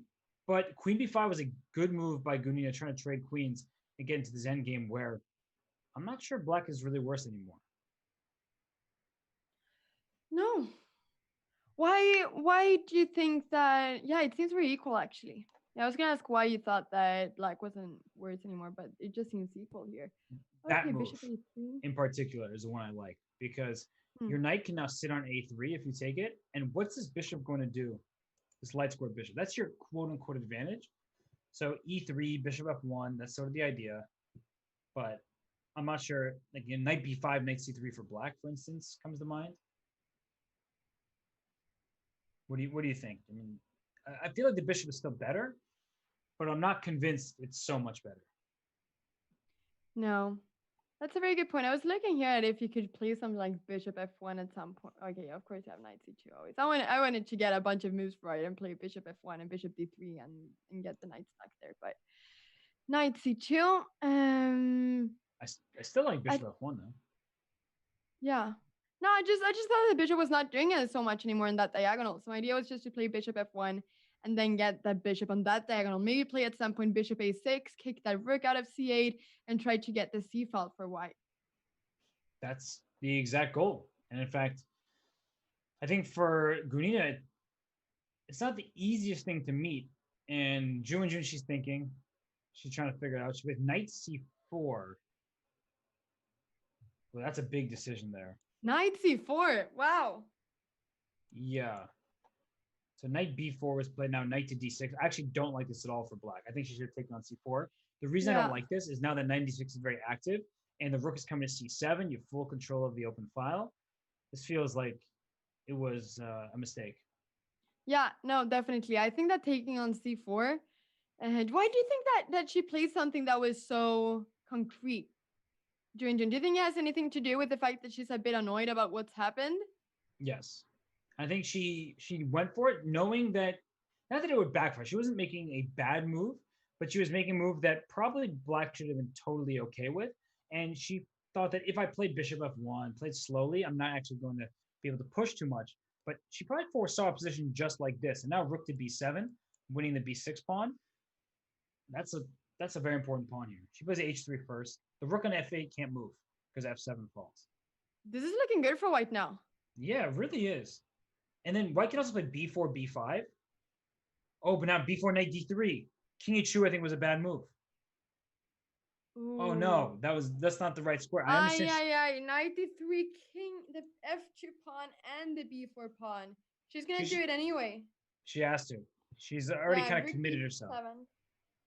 Now the f7 is hanging. What's happening with f7?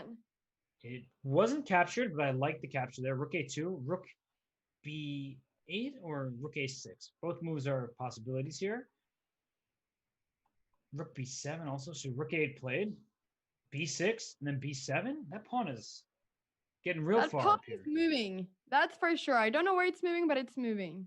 b7. Oh, wait. Then you go. Yeah, b7. Knight takes knight. Rook a8 check. You go up in exchange, but I don't think objectively, I don't think that position is winning. But in a kind of a time scramble, you have chances. So knight d6, rook a8 check. It's all going to happen. Get a queen. You give up your rook for it. Yeah. But how do you get to the f7 pawn? You're not going to. Yeah, that's the pawn that you really wanted to take. So I'm not sure. Maybe knight takes f7 was good before, but I guess that the b pawn was also good to take. But I'm not sure. I like knight takes f7 before. And we're in a position, clean exchange for one pawn for white. And the problem is you need to actually attack something. And the only pawn you can really try to attack is f7. But that's why you have these knights on e4 and protecting the square. Look, it's knight d2. You'll just go knight back to e4 next. How do you get to f7? I don't see it. I mean, unless you can play something like bishop b5 and bishop e8, but the knight is always going to stay on f6. I have no idea where she goes. Bishop e5. Now knight d6. She can play king f8, king g7 if she wants. Yeah, this just looks like. I don't know. I don't know what it looks like. Just don't blunder. Oh, knight c3. I was about to say don't blunder a fork. No. Oh my gosh, I jinxed it. I was just saying don't blunder a fork, and she immediately does. Oh gosh, it's painful. The knights are so tricky. That must be so painful. Oh. She's been very unlucky during this match. Wow. I'm a jinx. I'm a curse. No, you really are. I mean, what me and my Charlie have, you and June have. Oh gosh. I thought you were gonna, say no, you're fine. It wasn't your fault, but instead you piled on because it really was. I mean, I was just saying don't blunder knight c3, don't blunder a knight fork, and immediately happened. Oh, it's painful. That's very painful though. Wow. I mean, Gunina's been playing so well though. Like definitely so much credits to her for that. Like she's been playing so well. She has. She just play knight to f6 soon and go after the g4 pawn, king e6, knight f6, knight takes g4. So she went You for the. know, when do you feel happier? Do you feel happier when underdogs perform or when the winner or when the higher rated wins? Well, I generally root for upsets. That's Yeah. definitely what I do. But I, maybe not like this. Well, this game, that's actually was just good defense by Gunina, so I have to give her a lot of props. But winning on time in a dead loss position or winning by disconnection, that feels a little. Oh, the rook was hanging on e8, but she pre-moved king takes d4. Yeah. It doesn't matter. The pawn's just pushing itself. But if you could actually take both of the pawns, it would have been a draw, right? Rook, knight, two knights versus a bare king. That's a theoretical draw, but you couldn't get both of them. Too many. Well, pawns. I mean, that's insane though. 5 wins in one way or another in a row. Vaishali had 6 games in a row, and then Nina has 5 in a row. So what a crazy turn of events. Wow. Absolutely insane. I don't think that neither of us could have expected that whatsoever after the 5+1. I mean, I did say earlier, I've come to expect the unexpected, especially when Gunina is involved. And she played a really great last bunch of games to not only just come back, but to take the lead. We will be back soon. We're going to take a quick break, and we will have more coverage of this FIDE Chess.com Women's Speeches Championship in a few minutes. Everybody, stay put. We will be back shortly. See you soon.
And we are back here, and we want to remind everybody what the bracket looks like and what the players are competing for.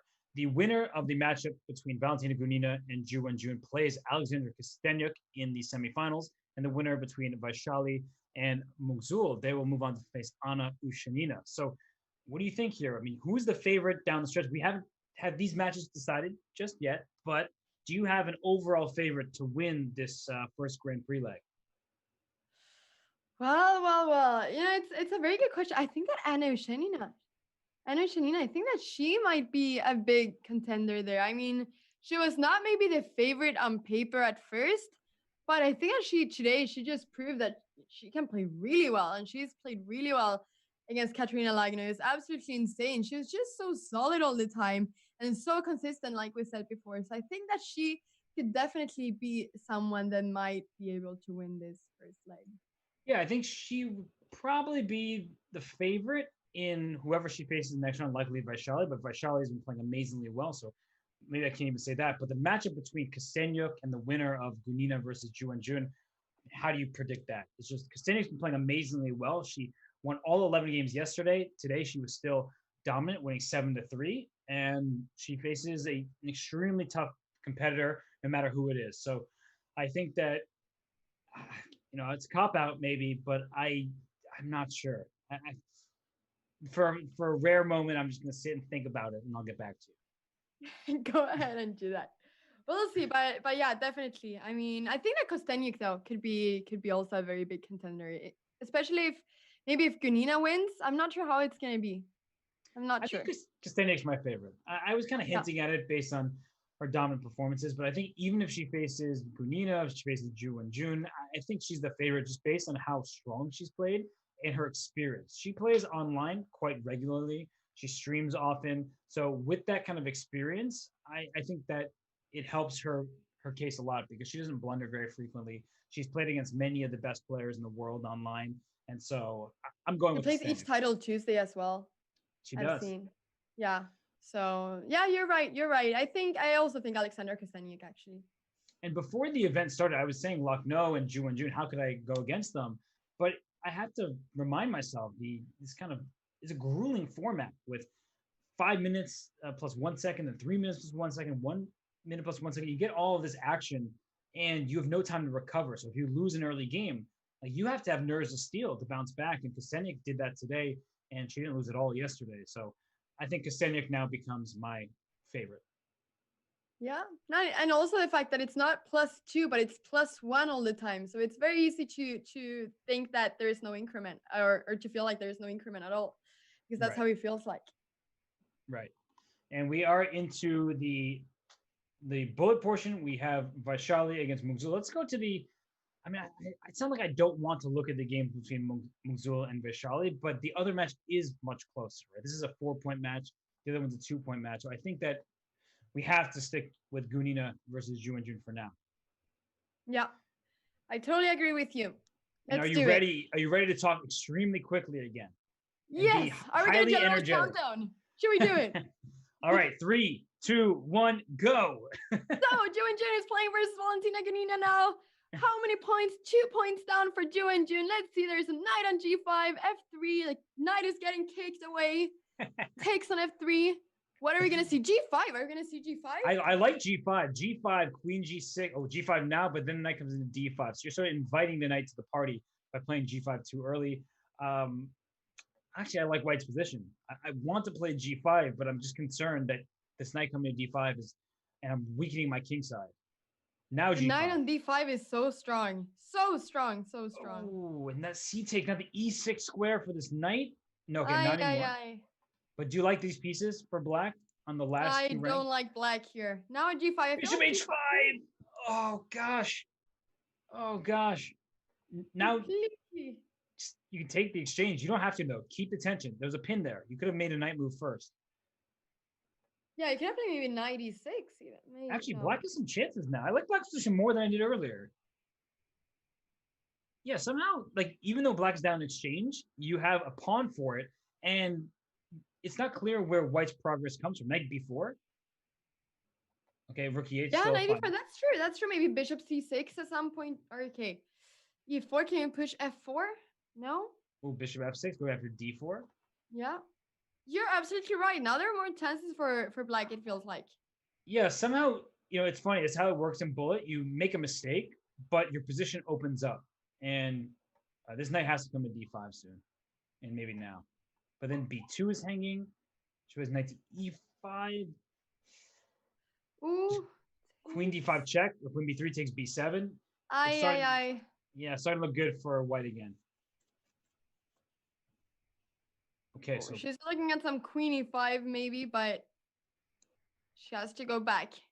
yeah, I was looking at bishop c3, g4. That's a good move. So actually, inducing h3 is helpful for black's chances. White is much, much better here and probably objectively should be almost winning. But take on h3, bishop d5 check coming. Wait a sec. This is actually almost a mating net. If bishop d5. Wow.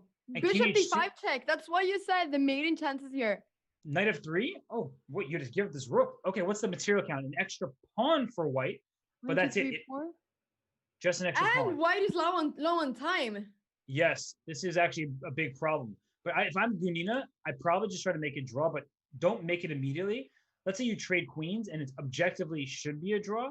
You play on forever. You run out the match clock because there's no risk in the position. Exactly here. Keep playing. It's probably a dead draw at this point. Take on a2. It is completely equal. But keep going. Go, Gunina. Use the match clock. Yes. Okay, h5. Wow, this completely turned around. This completely turned around. It's insane. Offered a draw. She offered a draw. That's good. Like that's good in terms of being a sports person. That's a good thing to do. Right, the game was completely drawn objectively, but from a match point of view, that was probably not very wise. No, I agree. I thought she was gonna keep going there, just like you said. I really thought she was gonna keep going, but. She's still 5.5 versus 3.5, and we have 6 minutes to go. So Wenjun needs to win this game. And by the way, Vaishali won the other game, so she's up 7-2. She is going to win her match. So congratulations to Vaishali Ramesh Babu. She's playing so well here in the WSCC. Very proud of her, honestly. And so knight h4 by Wenjun. She's trying to get the bishop pair, but maybe she'll actually even put this knight on f5. Sometimes you don't even take on g6. You put this knight on f5. To say, take me, help me advance my pawn structure. But queen c2, going after this bishop. I want to exchange queens. Knight on f5. I mean, if knight on f5, I'll be very happy. I'll be very happy. d1. Yeah, that seems good. To first activate the rook. Knight c3. Wow. And now knight f5. You want to take with the e pawn. Make this bishop on g2 look useful. Yeah. I mean, white's pieces are just no, freely going into this game. d5 square now. Are we liking this for white? I think we're liking this for white, yeah? Yeah, definitely liking this for white. Yeah. Queen this is looking good. Although, is there some kind of rook takes d5, queen takes h3? I keep looking at that sort of exchange sacrifice. You know me, not my pieces, whatever. Give up material. Just sacrifice. Just sacrifice whatever you have. I think Gunina is doing this intelligently, though. Why sacrifice? You don't need to. So we're going to see some trades. Don't want any back rank mate there. Rook d1. I'm sure I'll start liking this more for. Wait, rook c1, rook d1. Do you think that was a? Or no, maybe she wanted to provoke b6. Yeah, she provoked b6 so that now the knight e5 has to stay put, which isn't the end of the world for black, but it just is an interesting little maneuver. Ooh, knight h5. So f6. I think it's g6 though. Yeah, the pawn on f6 looks like it's gonna be lost in the next move. I think it is. Is it queen to d2 with a third of queen d? No, maybe she plays it. She played queen d2. Oh, queen d8, bishop e4. Whoa! Oh, it's winning. You're gonna win the queen on h4. There's check on e4. There's check on e4. Yeah. Bishop. What? Oh, she missed it. Bishop e4 check. It was mate. She didn't see it because the queen was lost on h4. So that's what she missed there. And now it's just winning for black. The knight covers f7. The queen covers e4. That was a huge missed opportunity. You're threatening mate in one, queen f4, take on f6. You should just resign. That was just so important. Now she sees the bishop e4, but that was so important. That was so important before. Queen f1 check, queen e2 check. You hit the bishop. The bishop has to retreat. Yeah. Or queen f4 is even better. Yeah. Queen f7. The whole piece. Wow. Oh, it's check. I was saying queen f7. Even with Okay. check, you're not even Wait, getting isn't that piece back. the queen's hanging on f8? Oh, she went knight h4. She didn't even take the queen. Wow. So queen f1, queen f2. She can also just play queen f2, queen f3 check to trade queens and win that endgame. This is it. This is it. I'm gonna This is show absolutely it. when this game concludes. I'm gonna come back to it and show that moment with bishop e4 check that had to Yeah. be played. Yeah, no, that was a big miss. Like that was so important for Wenjun. Also, just to get that point there. Right. Knight f5 to g3 check wrong knight, but you can go back to f1. Okay. Wow. Doesn't matter. She's still winning. Oh.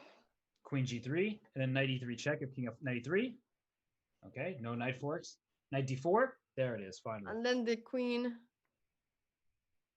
The queen is gone. She's gonna resign. And so is the thrill. So I'm going to go back to this game just because that was a very instructive moment where was this? It was like around here after f6. So here, bishop e4 check. What she definitely missed was after knight g6, she has bishop takes. If pawn takes, there's immediately checkmate with queen e7, queen g7. And to show that, it's checkmate. And if king takes, she didn't see queen g8 check, forcing king f6, only legal move, and then queen d8 check, and that wins the queen on h4. So that was a missed shot there for Wenjun. Yeah, that was a miss win. Wow. It's really not gone Wenjun's way now after all the internet connection things happened. No, it's not. The match is over. So I mean, just there's only a minute left, and we will have an interview after the conclusion of the matches, I believe, with Vaishali, who is winning her match. And she also is. We have her game up here. She may lose this game. It's kind of sad. I feel like we tune in and she's losing the games that we tune into. Or here, she's not lost, but she's down a rook for 2 minor pieces. But she's clearly played a great match. Yeah. Well, no, she does. Yeah, I mean, she's gonna win the match for sure. 7 versus 3. So, but even this end game, is this end game drawn or is this end game? I guess that white is a bit better, but is it typically drawn? Yeah, I think it should be a draw in objectively, but in bullet it should be winning. That's what I feel like. Too hard to play in bullet chess. Although we talked about this earlier, if black can just trade off all the pawns and sacrifice the rook, a king and 2 knights versus a king is a theoretical draw. So that's good to keep in the back of your mind. Yeah, absolutely. This is gonna be the last one. This is gonna be the last game that we're gonna see because time is ending in 2-1-0. All right, time is up. Time is up, and they'll continue this game for Mengzul. Monk, she had a great first match, and unfortunately for her, she found a really tough competitor in Vaishali. And Mengzul won the first game, and then Vaishali went on a tear after that. Yeah. Absolutely a great play by Vaishali. Like absolutely amazing play by Vaishali this match. Wow. Did she surprise you or did you think that she was gonna be, apart from the fact that you wanted to go against me, Robert? Did you think that she was gonna be the winner? I wasn't sure. This matchup to me was a complete 50-50. Wait, huh? Now it's a draw. Rook f3, take f6. I would do that immediately. Or take on e3. That's way better because it forces a draw. So we are done. It looks like the other game was going. It just came to a conclusion. So I believe we are going to get Vaishali in for an interview. Yeah. I'm looking forward to that interview because, well, she's the champion. Well, she's a semifinalist. She hasn't won yet. And if you asked her, I don't even think she would say that her term is over. She's probably not. She's happy she's here, but she's not complacent. She wants to keep going.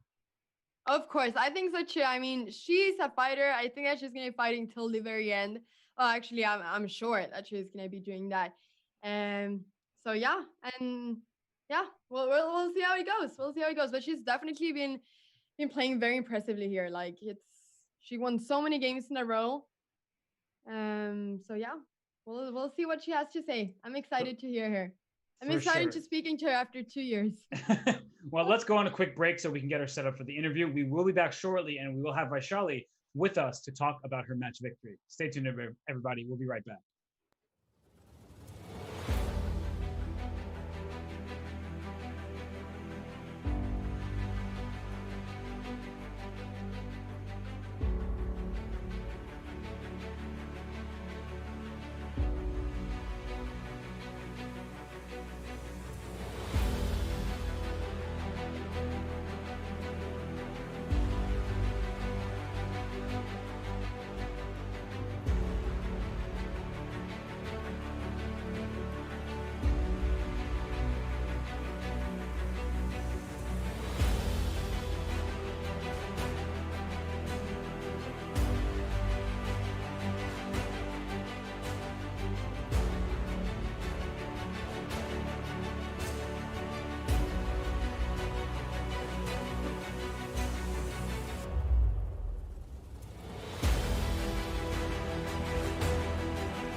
So we are back now with the one and only Vaishali, who's been playing a very, very, very impressive match today. She just Just won the match against Mungsol Turmunk. And hey, Vaishali, it's so nice to have you here. How are you feeling? Yeah, I'm good. Fine, yeah. You're It's good? good. Yes. How did you feel after, because you lost the first game? How did you feel after that? Did you feel like you were gonna be able to do a comeback, or how did you feel? No, there was no time to think about it. I was just playing. Yeah. So Well, let me You ask don't you. think about Yeah, it's a good. This format is new to you, right? Usually, when you yes, play in yes. a tournament, you have time to recover, play the next day. How difficult is it to play for such a long period of time in a row? Yeah, this is the first time I'm playing this format, and it's very interesting, and I'm enjoying. Yeah, it's very different. Do you think and the? how much Oh, sorry. Go ahead, Anna. sorry. You go ahead. I was just gonna ask, how much preparation did you do before this? Nothing much, just like that. Yeah, I was playing some bullet games with my brother, and yeah. And your brother is a grandmaster, so that's pretty helpful. But Yes, I was yes, gonna yes. I was gonna ask you. So you played in several of the qualifiers. Do you think it helped you prepare for this because you got used to the different time controls and playing for several hours at a time? Yes, in a way, it was good. I think. Yeah, I got to play a lot of games in that and different time controls as well. Yeah. It was good. And did you have any expectations for yourself coming in, or were you just looking to have fun and play your best chess possible? No, I was just playing. No, I didn't expect to come here actually. Honestly, I didn't That's the plan spirit. it. And we also I don't know if you remember this, Michelle. I played you a couple of years ago. I Oh, don't know yeah, if yeah, you. Milton Cup. Yeah, I remember. Yeah, and I just said, I remember that you were a very, very tactical player then, and you're still a very tactical player now. It felt like, would you see yourself as a very tactical player? Yeah, maybe. Yeah. Yes. Yeah. Well, Vaishali, I have an admission. Because at the beginning of the show, Anna was rooting for you, so she was supporting you. I had to because you have to have a balance. I had to say, "Oh, I think that Musul will win." So, I'm sorry I had to do it. It's Anna's fault. But in all seriousness, you've beaten two extremely strong players. You beat Grandmaster Stefanova, and now you beat Musul Turmonk, who played a great match yesterday and won the first game today. How do you feel about your chances going tomorrow against Anna Ushanina? Oh, I never played against her. I mean, it will be interesting. Yeah. For sure. Yeah. Um, Be very exciting to follow. Thank you. absolutely. Well, you're probably tired. We don't want to take up too much of your time. We really appreciate you coming on. Best of luck, and you're playing a great tournament thus far. We're very proud of you. Yeah, Thank you. you're doing great. Absolutely great. It's Thank you so much. incredible. Good luck tomorrow. Thank you. Well, we had Vaishali joining us for the call there. She moves on to the semifinals where she's taking on Anna Ushanino. She says she's never played her before, so it'll be interesting to see that matchup. On the other side of the bracket, we have an all Russian affair. We have Alexander Kostenyuk versus Valentina Gunina, two players who couldn't be more familiar with each other, playing on the Russian national team together, playing in many Russian championships against one another. So, well, Anna, I've made you make predictions before. Has your mind changed at all? Or what do you think? Pick two players to make it to the final. Okay, I'm gonna pick two players. Oh, I really don't want to pick the favorite ones though. I don't want to pick the favorite ones on paper. That makes me boring. I don't want to be boring. But I am gonna say, I think I'm gonna. Oh, okay. I'm gonna say Anna Ushanina, and I'm gonna say Kostenyuk. I'm gonna stay safe there. I actually think that's gonna be the result. So Okay, you well, wanna go against me? I'm taking Vaishali. I'm definitely taking Vaishali now. I think that she's very determined. The fact that she's just like happy to be here, she didn't expect anything. I think that really bodes well for her chances because she's playing excellently without that psychological pressure. And on the other side, I'm going to go with Kostenik as well. I think Gunina impressed down the stretch of this match. She did get the benefit of some connectivity issues on Wenjun's part and a loss on time in one of the games. But Kostenyuk, I mean, she is just playing marvelous chess. She's won a collective 18-3 in her two matchups thus far.